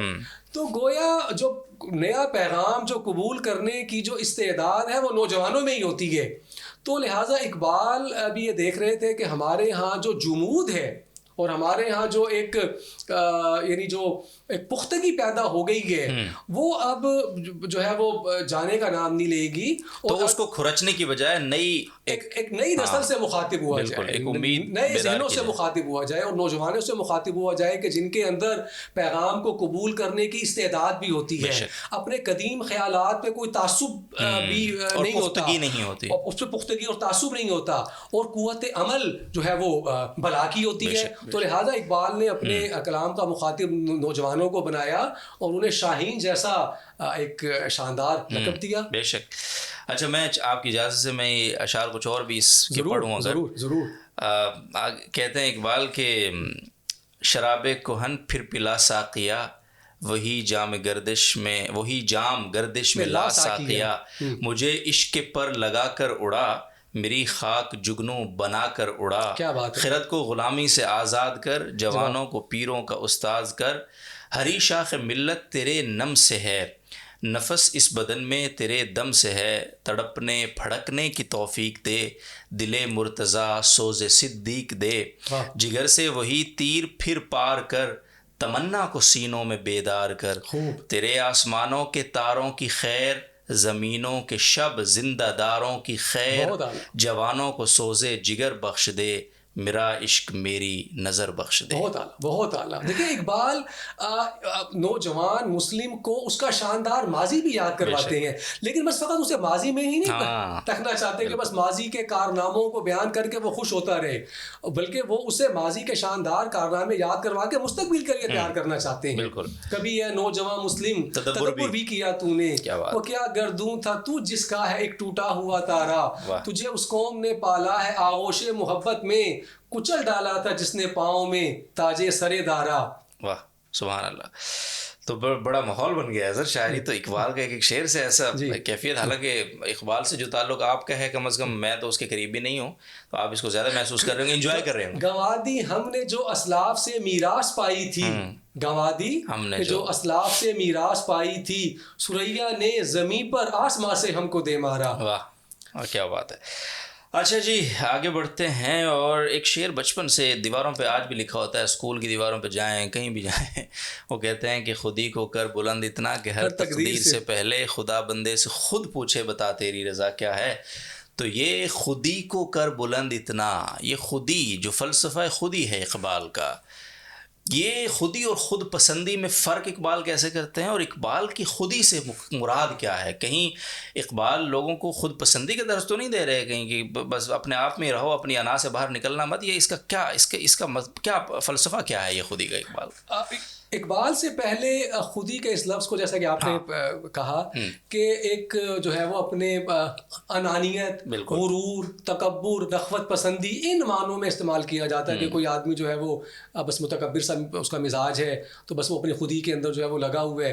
اقبال نے اس لفظ کو ایک نیا رخ دیا، اور اقبال کی زندگی کا وہ جو تشکیلی دور جو ہم نے بیان کیا 1905 سے 1908-9 کا جو دور تھا، جب وہ اپنے جو ہے وہ علم کے حصول کے لیے مغرب میں رہے، قانون کی تعلیم کے لیے، تو وہاں اقبال کو فشتے اور نیتشے جو دو بڑے مغربی فلسفی ہیں انہیں پڑھنے کا موقع ملا. تو اگر ہم اقبال کی پوری فکری تشکیل کو دیکھتے ہیں اور خاص طور پہ ان کے نظریہ خودی کو، تو ہمیں اس پر ان دو مغربی فلاسفہ کی کچھ چھاپ نظر آتی ہے. اور بنیادی طور پہ اقبال اس خودی کو جن معنوں میں استعمال کرتے ہیں اردو محاورے کے برعکس، وہ ایک عرفان ذات ہے، اپنی ذات کا شعور ہے، ایک احساس نفس ہے، ایک اپنے آپ کو جاننا ہے، اپنی جو اہمیت ہے، اپنی اہمیت پہچاننا ہے. اور جس بلند مقصد کے لیے ذات باری تعالیٰ نے انسان کو، فرد کو تخلیق کی ہے، اس مقصد تخلیق کو جاننا ہے. تو اقبال دراصل جو ہے وہ غفلت میں ڈوبے ہوئے اور غلامی میں مبتلا جو تصورات اور ذہن ہے، اسے اس کے اندر ایک حریت پیدا کرنا چاہ رہے ہیں، ایک بیداری پیدا کرنا چاہ رہے ہیں، اور ایک اپنی ذات کی ایک عظمت پیدا کرنا چاہ رہے ہیں. یعنی یہ تکبر کے اور انا کے تصور کے بالکل برعکس ہے کہ انسان اپنی جو مقصد تخلیق ہے اس کا اسے آگاہی ہو، اسے شناسائی ہو، اور وہ خود اپنی اہمیت پہچانے، برعکس کسی غلام کے کہ وہ اس غلامی کو اور جو اس کے اوپر جو کسی کا غلبہ اور تسلط ہے اسے قبول کر لیتے ہیں، اور پھر جیسے اسے کہا جائے وہ اس کے مطابق چلتا رہتے ہیں. اپنی کوئی رائے نہیں ہے، اپنی کوئی رائے نہیں ہے، اپنی کوئی جو ہے وہ حریت فکر و عمل نہیں ہے. تو اصل میں تو اقبال اپنی اس ذات کی اہمیت کو بیدار کر کے حریت فکر و عمل جو ہے وہ پیدا اور بیدار کرنا چاہتے ہیں. صحیح، زبردست، بہت شکریہ سر، جزاک اللہ خیر. اچھا، ہم چونکہ کنکلوژن کی طرف بڑھ رہے ہیں، جی، تو اقبال کی شخصیت تو یعنی ان کے متعلق جتنا بولا جائے، بات کی جائے، ظاہر ہے وہ تو کم ہے جی، لیکن ہاں کچھ لمیٹیشنز ہیں وقت کی. اور اچھا، میں چاہتا ہوں کہ جاتے جاتے آپ ہمارے ناظرین کو اگر اقبال کے جو کلیات ہیں ان کا تعارف اگر کروا دیں کہ وہ کس اعتبار سے، یعنی کس کلیہ میں کیا کیا مضمون اقبال نے چنے ہیں، اور کس مجموعے میں کس ڈائریکشن سے انہوں نے اپنا کلام سمویا ہے. تو کلیات اقبال کے کتنے مجموعے ہیں بنیادی طور پہ، اور ان کا ہر مجموعے کا جو رنگ ہے تھوڑا سا، تو اس رنگ کی تھوڑی سی چھینٹ یہاں ہو جائے تو پھر ہم آگے بڑھتے ہیں. اور اس کے بعد میں آپ سے پوچھنا ہے مجھے الگ سے کہ اقبال صرف بطور شاعر ایک ادیب تھے، یا نثر میں بھی ان کا کوئی کام ہے، اور اس کی پھر کیا ادبی حیثیت کیا ہے اس کی؟ پہلے یہ شاعری مجموعہ اچھا، اقبال کے جیسا کہ گفتگو کو شروع میں آپ نے انٹرو میں بیان کیا تھا کہ اقبال کا اردو مجموعہ بھی ہے اور اقبال کا فارسی کلام بھی ہے. تو اقبال کا جو اردو مجموعہ ہے وہ بیسیکلی ان کی 4 کتابوں پر مشتمل ہے: بانگ درا، ضرب کلیم، اور جو ہے وہ بال جبریل، اور ارمغان حجاز. اچھا، ارمان حجاز کے 2 حصے ہیں، یعنی کچھ حصہ جو ہے اردو میں ہے اور کچھ حصہ فارسی میں ہے. اسی طرح اقبال کا جو فارسی کلام ہے وہ ان کی جو ہے مجموعے اسرار خودی، رموز بے خودی، پیام مشرق اور ارمغان حجاز کا فارسی حصہ. تو اقبال کی زندگی کا جو آخری مجموعہ ہے وہ ارمغان حجاز ہے، اور اس کے دونوں حصے ہیں، اردو حصہ بھی اور فارسی حصہ بھی. اقبال کی زندگی کو 3 ان کی بڑے ادوار میں تقسیم کیا جاتا ہے. اقبال کی زندگی کا ابتدائی اور پہلا دور یہ ان کی شاعری کے آغاز سے لے کے 1905 تک کا عرصہ ہے. اس میں اقبال کی جو مشہور تصنیف ہے بانگ درا، وہ ہمارے سامنے نظر آتی ہے. وہ اگرچہ چھپی بعد میں، لیکن یہ لکھی جو ہے وہ شروع کے دور میں گئی. تو اس میں اسی ذہن کی عکاسی، اس میں ہم بچوں کے متعلق اقبال کی نظمیں دیکھتے ہیں، انجمن حمایت اسلام، کہ جہاں سے اقبال کی ابتدائی کچھ سیاسی جو ہے وہ زندگی کا، آپ کہیے تحریکی زندگی کا، ملی زندگی کا، اور ان کی شاعری کا جو آغاز ہوا. تو اقبال اپنی نظمیں انجمن حمایت اسلام کے جلسوں میں پڑھا کرتے تھے. تو یہ بانگ درا اور اس کی ابتدائی نظمیں، یہ جو ہے وہ اقبال کی شاعری کا ابتدائی دور ہیں. پھر 1905 سے لے کے 1908 1909 تک اقبال مغرب میں رہے. وہاں اس دور میں اقبال کا بہت کم کلام منظر عام پہ آیا، جو بعد میں پیام مشرق وغیرہ میں چھپا. اور اس میں ہمیں اقبال مغربی جو فکر و تہذیب ہے اس کی کچھ خامیاں اور اس کے کچھ جو مسائل ہیں اور جو کچھ اقبال کو اس کا ادراک ہو رہا ہے وہ اقبال بیان کرتے ہمیں نظر آتے ہیں، اور وہ اقبال کے کلام کا ایک حصہ ہے پورا۔ اچھا، پھر اس کا تیسرا دور شروع ہوتا ہے اقبال کی فکری جو ہے وہ اقبال کے کلام کا، اور وہ 1908 سے لے کے 1924 تک ہے۔ صحیح ہے۔ اس دور میں جو فارسی کلام، جیسا کہ میں نے کہا، یہ وہ یعنی عرصہ ہے کہ جس میں اقبال نے اپنے فارسی جو مجموعہ ہے وہ ترتیب دیا، اور اسرار خودی، رموز بے خودی اور پیام مشرق یہ کتابیں لکھی گئیں۔ صحیح ہے۔ اور 1924 سے پھر آخر تک اقبال کی جو فکر ہے اس کا جو تتیمہ ہے اور اس کا عروج ہے وہ ہمیں نظر آتے ہیں، اور اس میں ہم دیکھتے ہیں کہ ابلیس کی مجلس شورا، اسے اقبال کی فکر کا نقطہ عروج کہا جا سکتا ہے، جو اقبال کو جاننے والے اقبال فہمی جن حلقوں میں ہے، تو وہاں اقبال کا جو وہ ایک طویل سلسلہ نظم ہے ابلیس کی مجلس شورا، اور اس کے بعد کے چند جو اقبال کی نظمیں ہیں وہ اقبال کے دور کا آخری جو ہے ان کا جو ہے وہ تتیمہ قرار دی جاتی ہیں۔ صحیح ہے۔ جزاکم اللہ خیر۔ میرے سامنے ہے کہ دیار مغرب کے رہنے والوں، خدا کی بستی دکان نہیں ہے، یہ غزل پھر کبھی کھرا جسے تم سمجھ رہے ہو وہ اب ذرے کم عیار ہوگا، کم عیار ہوگا۔ کیا بات ہے۔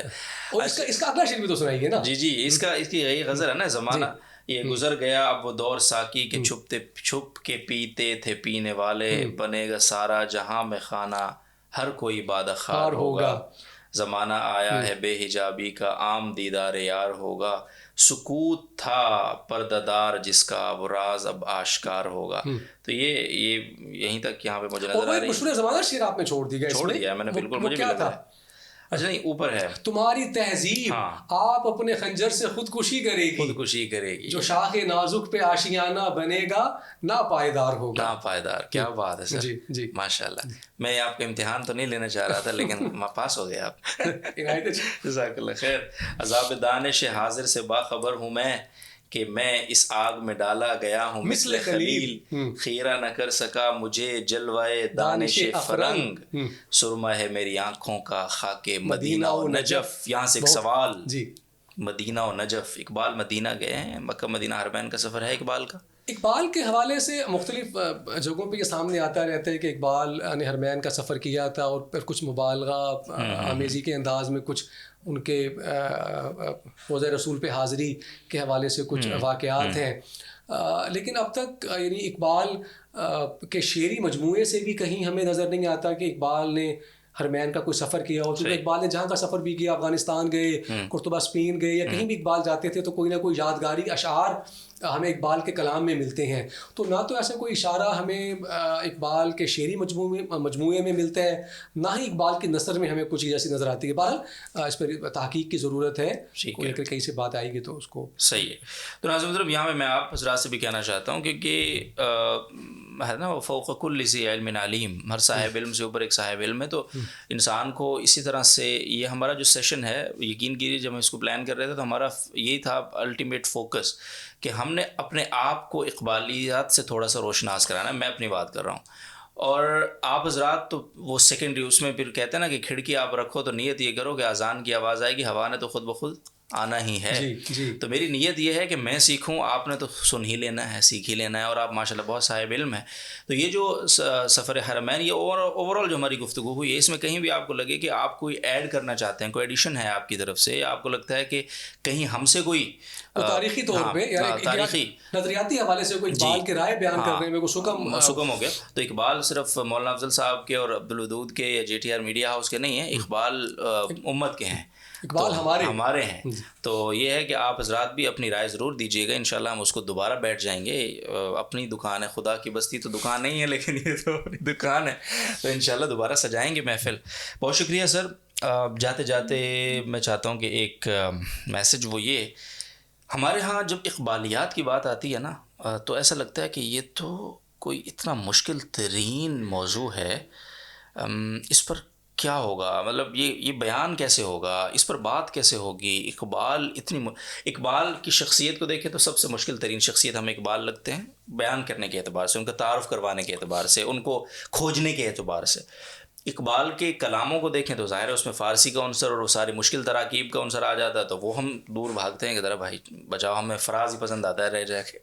اور اسی طرح اوور آل فکر اقبال، یعنی فکر اقبال سے دوری کی بنیادی وجہ میں آپ سے جاننا چاہتا ہوں کہ کیا ہے کہ ہم ڈر گئے ہیں اب اقبال سے، حالانکہ وہ اقبال جس طرح ہم نے دلیل سے ثابت بھی کیا کہ وہ ہمارے مصور ہیں، ہمارے مصور اس پاکستان کے مصور ہیں، تو وہ تو ہمارے محسن ہوئے نا.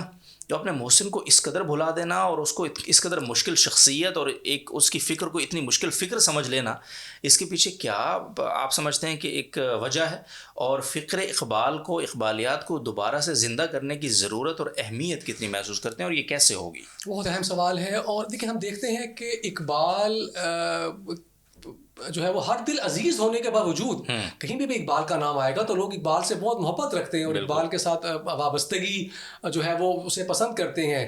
لیکن ساتھ ہی جو ہے وہ اقبال فہمی ایک ہمارے ہاں بہت بڑا جو ہے وہ ایک معمہ بنا ہوا ہوتا ہے، اور فوراً یہ بات سامنے آ جاتی ہے کہ پتہ نہیں اقبال نے کچھ کہا ہے تو وہ ہم اس کو سمجھ ہی نہیں پائیں گے. تو اس کا جو بنیادی سبب میں سمجھتا ہوں وہ زبان کے حوالے سے ہماری جو ہے وہ انحطاط ہے. دیکھیے اقبال کو سمجھنے کے لیے ظاہر سی بات ہے کیونکہ فکر و فلسفہ تو چلیے ایک دوسرے درجے کی بات ہے، ایک ابتدائی پیغام کو سمجھنے کے لیے تو زبان آنی چاہیے نا.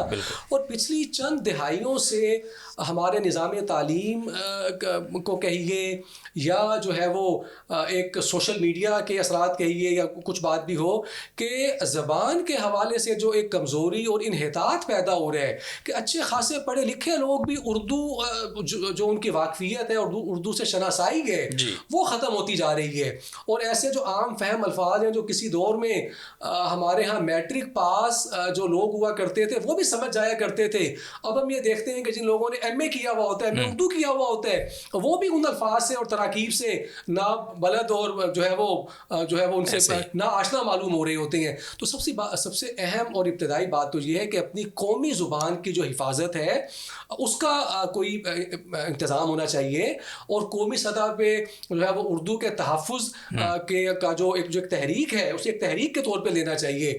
آپ کے علم ہے کہ سپریم کورٹ آف پاکستان نے جو ہے وہ سرکاری اداروں میں اردو رائج کرنے کے حوالے سے ایک فیصلہ دیا ہوا ہے، لیکن اب نہیں معلوم کہ اس کے امپلیمنٹ کرنے میں کیا رکاوٹیں درپیش ہیں کہ اتنے واضح فیصلے کے باوجود بھی جو ہے وہ اردو رائج نہیں ہو پا رہی ہے. ہمارے عدالتی نظام میں، ہمارے دفتری نظام میں 24-25 کروڑ جو ہے وہ آبادی والا ملک کے جو قومی زبان اردو ہے اور اردو جاننے سمجھنے والے لوگ پورے ملک میں پائے جاتے ہیں، اس کے باوجود ہم نے انگریزی کو جو ہے وہ ایک میڈیم بنایا ہوا ہے. تو سب سے پہلے تو ہمیں اپنی زبان کو کسی حوالے سے کسی جسے احساس کمتری کا شکار نہیں ہونا چاہیے. ہماری زبان میں بہت ایک وسیع جو ہے وہ ذخیرہ موجود ہے، ادبی اعتبار سے، علمی اعتبار سے، مذہبی اعتبار سے.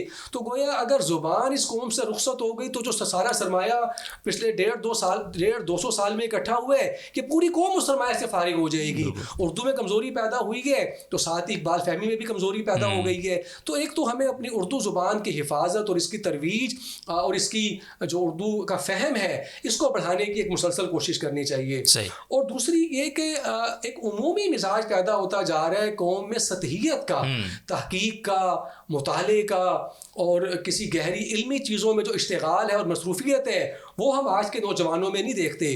لہذا فکر و نظر کی سطحیت پیدا ہو رہی ہے، تو لہٰذا زبان کی حفاظت بھی کرنی چاہیے اور ہمیں اپنے ہاں اعلیٰ علمی ذوق پیدا کرنے کی طرف بھی توجہ دینی چاہیے. صحیح ہے. اور یہ اقبالیات، فکر اقبال کو آج زندہ رکھنے کی ضرورت اور اہمیت پہ کوئی کومنٹ آپ سے میں چاہوں گا کہ یعنی کتنا ضروری ہے کہ اس فکر کو آج دوبارہ سے ہم اپنی نوجوان نسل میں، اپنے بچوں میں بیدار کریں جو اقبال سوچتے تھے. دیکھیے اقبال میں آپ کو دونوں چیزیں ملیں گی. اقبال کو اگر ہماری نوجوان نسل پڑھے گی، ہمارے بچے پڑھیں گے، تو اقبال ایک ملی شاعر بھی ہے اور قومی شاعر بھی ہے. یعنی ایک جو ملت کا تصور ہے، اقبال کی شاعری سے ملت کا تصور پیدا ہوتا ہے. وہ کیا اقبال کا مشہور شعر ہے، بتانے رنگوں خوں کو توڑ کر ملت میں گم ہو جا، نہ ایرانی رہے باقی نہ تورانی نہ سری. تو اقبال کا آپ اٹھائیے کہ یعنی لا محالہ انسان کے اندر ایک اپنی قومیت سے، اپنی زبان سے اور اس سے بالا تر ہو کے ایک ملت کا تصور پیدا ہوتے ہیں. دوسری طرف اقبال جو ہے وہ ہندی مسلمان ہے، ہاں وہ مسلمان ہے، تو ظاہری سی بات ہے اپنی قومیت اور اس میں جو ہے وہ جرأت اور ولولہ اور عزم اور ہمت اور کوشش اور محنت اس کو بھی بیدار کر رہے ہوتے ہیں. تو گویا دونوں اعتبار سے اقبال کی فکر سے ہمارا آج کا نوجوان جب آشنا ہوگا تو یہ دونوں اعتبار سے جو ہے وہ ملت کی خدمت بھی ہوگی اور ملک و قوم کی خدمت بھی ہوگی. اچھا اقبال کی اور ایک خدمت بھی ہمیں کرنی ہے، اور وہ اقبال کی بہاف پر ہم آپ سے ریکویسٹ کر رہے ہیں کہ بہت سارے ایسے اشعار جو علامہ کے نہیں ہیں ان کو علامہ کا بڑا بے دھڑک کر کے، جس طرح وہ ایک مشہور حدیث ہے نا کہ علم حاصل کرو تو چاہے تمہیں چین ہی کیوں، او بھائی جان. اسی طرح اقبال، اب میں کچھ اشعار ہیں ان کے اصل شاعر جو ہیں ان کا نام کے ساتھ، تاکہ غلط فہمی دور ہو جائے. یہ بہت ضروری اس لیے ہے، بہت آپ نے اچھا کیا کہ اگر یہ اکٹھا کی جائے. سوشل میڈیا پہ آپ یقین کیجیے روؤں میں دل کو یا پیٹوں جگر کو میں، ہماری یہ کیفیت ہو جاتی ہے. ایسے یعنی اس کو شعر نہیں کہنا چاہیے، وہ نہ کوئی اس میں ترکیب ہوتی ہے، نہ بہر ہے، نہ وزن ہے، نہ معنی ہے، نہ کوئی جو مانوی رفت ہے، نہ کوئی شعری ترکیب ہے، لیکن وہ اقبال کے نام سے بس سوشل میڈیا پہ چل رہے ہوتے ہیں. صحیح ہے. اچھا یہاں دو طرح کے اشعار ہم نے جمع کیے ہیں. ایک تو یہ ہے کہ وہ معیاری اعتبار سے بہت اچھے ہیں، وہ ہر طرح سے ایکوریٹ ہیں، بڑے اچھے شعراء کے ہیں، لیکن منسوب کر دیے گئے. جبکہ اقبال کے مثلاً تندی باد مخالف سے نہ گھبرا اے عقاب، یہ تو چلتی ہے تجھے اونچا اڑانے کے لیے. یہ اقبال کا شعر نہیں ہے، حالانکہ بہت خوبصورت شعر ہے. یہ سید صادق صاحب ایک شاعر ہیں، یہ ان کا شعر ہے. اچھا کیونکہ وہ اس کا آ بھی رہے نا، عقاب کا بھی آ رہا ہے تو وہ شاہین بھی لگ رہے ہیں تو جی. اچھا آگے ہے ایک شعر، اسلام کے دامن میں اور اس کے سوا کیا ہے، ایک ضرب ید اللہ ایک سجدہ شبیری. یہ وقار امبالوی صاحب ایک شاعر ہیں، یہ ان کا شعر ہے، اقبال کا نہیں ہے. آگے ایک بڑا مشہور شعر ہے جو قرآن پاک کی آیت کی تشریح ہے، بنیادی طور پہ تفسیر ہے. خدا نے آج تک اس قوم کی حالت نہیں بدلی، نہ ہو جس کو خیال خود اپنی حالت کے بدلنے کا، آپ اپنی حالت کے بدلنے کا. تو یہ علامہ کا شعر نہیں ہے، یہ علامہ ظفر علی خان کا شعر ہے. جی.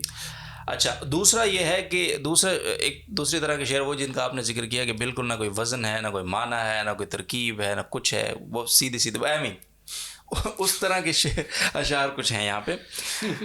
پہلا شعر یہ ہے کہ عشق قاتل سے بھی مقتول سے ہمدردی بھی، یہ غزل ہے چھوٹی سی دو. یہ بتا کس سے محبت کی جزا مانگے گا، سجدہ خالق کو بھی ابلیس سے یارانہ بھی، حشر میں کس سے عقیدت کا صلہ مانگے گا. یہ سرفراز بزمی صاحب کا شعر ہے. اگین کسی شاعر کی خدا نخواستہ تنقیص مقصد نہیں ہے، لیکن اقبال کا مقام. جی. اچھا آگے ہے کچھ نامعلوم شعراء کے ہیں. تو ایک اور یعنی اقبال کی طرف منسوب ہونے والے جو اشعار ہیں ان میں ایک تیسری طرح کے شعر بھی ہیں کہ بعض اوقات لوگ اپنی بات کو معتبر بنانے کے لیے واضح طور پر من گھڑت اشعار اقبال سے منسوب کر دیتے ہیں. مثلا یہ اشعار غالباً شدت پسندوں کی جانب سے شدت پسندوں کے خلاف اقبال کے پیغام کے طور پر استعمال کیے جاتے ہیں. مثلا ایک شعر ہے بڑا مشہور کہ اللہ سے کرے دور تو تعلیم بھی فتنہ، املاک بھی اولاد بھی جاگیر بھی فتنہ، ناحق کے لیے اٹھے تو شمشیر بھی فتنہ، شمشیر ہی کیا نعرہ تکبیر بھی فتنہ. یہ اقبال کا شعر یا اقبال کی غزل نہیں ہے، یہ کسی نامعلوم یا شعر کا نام بھی معلوم نہیں، اتنی نامعلوم ہے یہ. اچھا ایک اور اسی طرح کا اور ہے کہ وہ یہ بڑا مشہور شعر ہے. اس کو جب کربلا آتا ہے نا، محرم آئے گا تو یہ شعر آ جائے گا، اور بڑے مستند. مجھے اگر میں غلط نہیں ہوں تو ایک دفعہ JTR سے بھی ہم نے ایسا کچھ شعر کیا تھا، تو میں معافی مانگتا ہوں بھائی. کہہ رہے ہیں کہ وہ روئیں جو منکر ہیں شہادت حسین کے، ہم زندہ و جاوید کا ماتم نہیں کرتے. یہ آپ نے دیکھا ہوگا سوشل میڈیا پہ. یہ اقبال کا شعر نہیں ہے، ناٹ ایٹ آل. اچھا آگے ہے ایک اور بھی محرم کا شعر ہے، نہ عشق حسین نہ ذوق شہادت، غافل سمجھ بیٹھا ہے ماتم کو عبادت. تو یہ بعض تنظیموں نے، بعض حضرات علماء کرام نے اپنے آپ کو مستند اپنی بات کو کرنے کے لیے اقبال کو بلی کا بکرا بنایا، درست نہیں ہے. ٹھیک ہے، اقبال کی بہت اور خوبصورت چیزیں ہیں جو آپ استعمال کر سکتے ہیں. اچھا آگے ایک اور، اللہ اکبر، کیوں منتیں مانگتا ہے اوروں کے دربار سے اقبال بھی لگایا ہوا ہے. وہ کون سا کام ہے جو ہوتا نہیں تیرے پروردگار سے، کیا وزن ہے شعر کا. تیرے سجدے کہیں تجھے کافر نہ کر دیں اقبال، تو جھکتا کہیں اور ہے اور سوچتا کہیں اور ہے. اب یہ جو شعر ہے یہ عمومی طور پر اس وقت کہا جاتا ہے جب لوگوں کو یہ بتایا جاتا ہے کہ نماز میں ادھر ادھر دھیان نہ کیا کرو، نہ اللہ کے سامنے جو ہے نا وہ توجہ سے کھڑے ہوا کرو. اس پر پھر دلیل کو مضبوط کرنے کے لیے اقبال کو سامنے لایا جاتا ہے جو کہ وہ نہیں ہے. اچھا دل پاک نہیں ہے تو پاک ہو سکتا نہیں انسان، ورنہ ابلیس کو بھی آتے تھے وضو کے فرائض بہت. یہ آگے، مسجد خدا کا گھر ہے پینے کی جگہ نہیں، کافر کے دل میں جا وہاں پہ خدا. اچھا یہ جو شعر ہے جی اس کو ایک بڑا مکالمے کی طرز میں وہ کہا جاتا ہے کہ جی ایک دفعہ نا ایک وہ مکالمہ ہو رہا تھا تو اقبال نے کہا کہ تم جو ہے وہ مسجد میں بیٹھ کے نہ پیو، تو شاعر نے آگے سے جواب دیا کہ ایسی جگہ بتا جہاں پہ خدا نہیں، ہے نا. اس کے جواب میں پھر اقبال نے یہ پڑھا کہ کافر کے دل میں جا جہاں پہ خدا نہیں. جواب شکوہ بھی ہے. ہاں او بھائی. اچھا آگے ہے، کرتے ہیں لوگ مال جمع کس لیے یہاں اقبال سلتا ہے آدمی کا کفن جیب کے بغیر. اچھا اقبال کا ہے یہ، لیکن نہیں ہے اقبال کا. میرے بچپن کے دن بھی کیا خوب تھے اقبال. اب یہ اتنا یہ اقبال نہیں کہہ سکتے. میرے بچپن کے دن بھی کیا خوب تھے اقبال، بے نمازی بھی تھا بے گناہ بھی. اچھا معصوم تھے اقبال. معصوم تھے اقبال، لیکن یہ لکھنے والے معصوم نہیں تھے.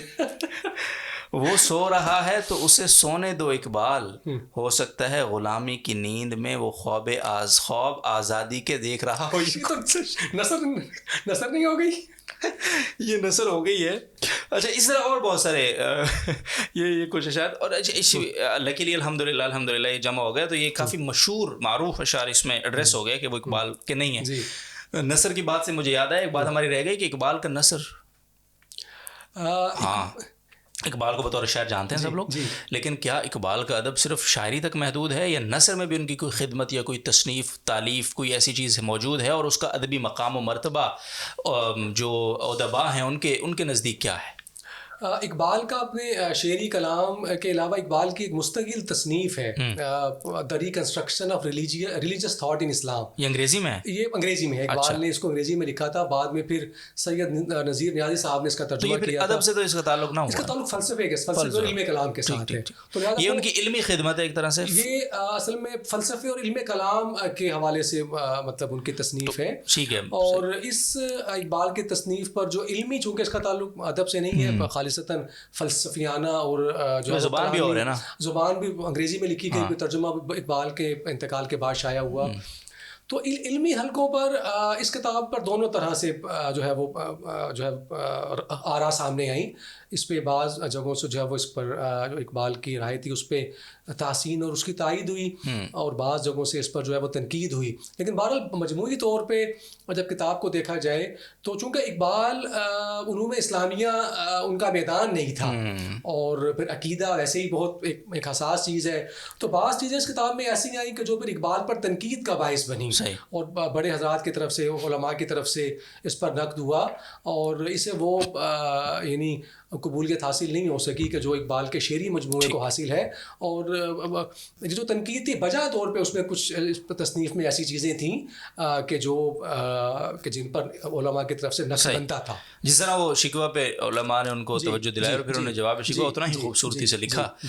تو اقبال بن جانے کے باوجود بھی غلطی کی گنجائش بھی رہتی ہے، اور غلطی ماننے کا یہ جو ہنر ہے تسلیم کرنے کا، رجوع کرنے کا، یہ بھی ہمیں اقبال سے سیکھنے کو ملتا ہے. اقبال کے خطوط اگر ہم سید سلیمان ندوی صاحب کے نام پڑھیں تو اس میں اقبال ایک بہت طالب علمانہ ایک اقبال کا انداز نظر آتا ہے. اور اقبال مولانا سید سلیمان ندوی صاحب رحمہ اللہ سے جو استفسارات کر رہے ہوتے ہیں بعض چیزوں میں، اور جو ان کے انداز میں ایک جو ہے وہ طلب ہوتی ہے، اور ایک ادب اور احترام ہوتا ہے، اور طالب علمانہ جو ایک احترام پایا جاتا ہے، تو وہ سیکھنے کی چیز ہے. بہت شکریہ. اور اسی سے یہ بھی پتہ چلتا ہے کہ اقبال کی خودی کا کیا مطلب ہے. وہ خودی اور ہے، یہ خود پسندی نہیں ہے. یہ بھی ایک دلیل ہے اس کی کہ اقبال رجوع کرنے میں، اپنی غلطی کو تسلیم کرنے میں، اپنی اصلاح کرنے میں وہ کسی عام آدمی سے بہت زیادہ فکر مند پائے گئے ہیں. بہت ساری ان کی اس کی مثالیں موجود ہیں. خیر سر، اگر کوئی آدمی مثلاً اس کو اگر اقبال کو جاننا ہے، اقبال کی شخصیت کو، اور مستند سوانح اس طرح ان اشعار کی طرح مستند نہیں جو ابھی میں نے سنا ہے، مستند سوانح آپ کی نظر سے گزری ہو، آپ کا تجربہ ہو، آپ نے پڑھا ہو، تو آپ ریکمینڈ کریں گے ہمارے ناظرین کو کوئی ایسی کتاب؟ بہت ساری کتابیں ہیں. اقبال ظاہر سی بات ہے، اقبال یعنی ہماری قومی تاریخ کے ان لوگوں میں سے کہ جن میں بہت لکھا گیا ہے، اور درجنوں بلکہ میں اگر ذمہ داری سے کچھ سینکڑوں تصانیف اقبال کی زندگی پر، ان کے کلام کے مختلف گوشوں پر، مختلف پہلوؤں پر، یونیورسٹیز میں اقبال چیئر کے نام سے ڈپارٹمنٹس قائم ہیں، تو کثیر لٹریچر ہمیں اقبال کے حوالے سے مل جاتا ہے. لیکن میرے خیال میں اگر اقبال کی سوانح پڑھنی ہے تو اس کا سب سے معتبر ذریعہ خود ان کے صاحب صاحبزادے جاوید اقبال صاحب کی جو تصنیف ہے زندہ رود وہ مطالعے میں رکھنی چاہیے، اور وہ بہرحال ایک مستند ذریعہ ہے اقبال کی سوانح حیات کا. ٹھیک ہے، جزاکم اللہ خیر، بہت بہت شکریہ حضرت مولانا افضل صاحب دامت برکاتہم. بڑا لطف آیا آج آپ کے ساتھ اس نشست کو کر کے، اور آلموسٹ یہ کوئی میرے خیال ہے کوئی 1.5 گھنٹے کی نشست تو ہو گئی ہوگی اگر میں غلط نہیں ہوں، لیکن بہرحال دل کر رہا ہے کہ مسلسل اس پہ بولا جائے، باتیں کی جائیں. اور اقبال کا کوئی ایک شعر بھی افضل صاحب پڑھ لیتے ہیں تو میں بوسٹ اپ ہو جاتا ہوں، ادھر سے میں پڑھتا ہوں، تو ان کو تو فرق اس لیے نہیں پڑتا کہ وہ تو پڑھتے رہتے ہیں. ہمارے قارئین کی بھی یہی کیفیت ہوگی. ہاں یس بالکل، میں بلکہ چاہتا بھی ہوں کہ آپ اپنا فیڈ بیک، ناظرین سوری قارئین اس لیے کہ روزنامہ اسلام کے چیف ایڈیٹر ہیں سوری، اور ظاہر ہے وہ قارئین سے ہی واسطہ رہتا ہے، بچوں کا اسلام، خواتین کے اسلام، روزنامہ اسلام. تو اب وہ آہستہ آہستہ چونکہ ناظرین کی عادت ان کو ڈالنی ہے ہم نے تو انشاءاللہ یہ ٹھیک ہو جائیں گے. میں آپ کو ایک اس پہ ناظرین قارئین پہ جاتے جاتے ایک سناؤں کہ میں ایک دفعہ ایک کسی عزیز کے جنازے کے بعد وہ تدفین ہوئی تو قبر پہ دعا کراتے ہیں نا جی، کہ وہ تلاوت ہوتی ہے دونوں طرف اور پھر ایک دعا ہوتی ہے. تو میں وہاں کھڑا تھا، گناہ گار کو انہوں نے کہہ دیا کہ چلو آپ دعا کروا دیں جی. میں تھا ادھر ناظرین حاضرین کا جو ہے نا، اب میں نے ہاتھ اٹھایا، میں نے کہا یا اللہ تمام حاضرین و ناظرین کی.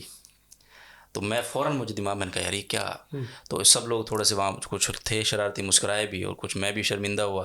تو بس اوقات یعنی اتنا ہم عادی ہو جاتے ہیں کسی چیز سے کہ ہمیں قبر کا بھی خیال نہیں ہوتا کہ قبر پہ کھڑے ہیں. ہمیں خود یہاں تو کم از کم نوکری سے پیچھے ہٹ کے کسی انسانی جذبے کے تحت بات کرنی چاہیے. سوری وہ بھی غیر انسانی نہیں ہے، غیر اختیاری ہو، ایک کامن انسان کے بعد. جی جی، بہت شکریہ مولانا صاحب، مزہ آیا، جزاک اللہ. اور انشاءاللہ ہمارے ناظرین فیڈ بیک بھی دیں گے، اس کی تناظر میں پھر ہم مزید کچھ پلان انشاءاللہ اگر کچھ ایسی چیز ہوئی جس کو ہمیں ایڈریس کرنا ہوا تو ضرور دوبارہ بیٹھیں گے. اور ضروری نہیں ہے ایک موضوع، آپ کی شخصیت بہت ہمگیر ہے ماشاءاللہ، آپ بھی ہمارے لیے موجودہ دور کے اقبالوں میں سے ایک اقبال ہیں.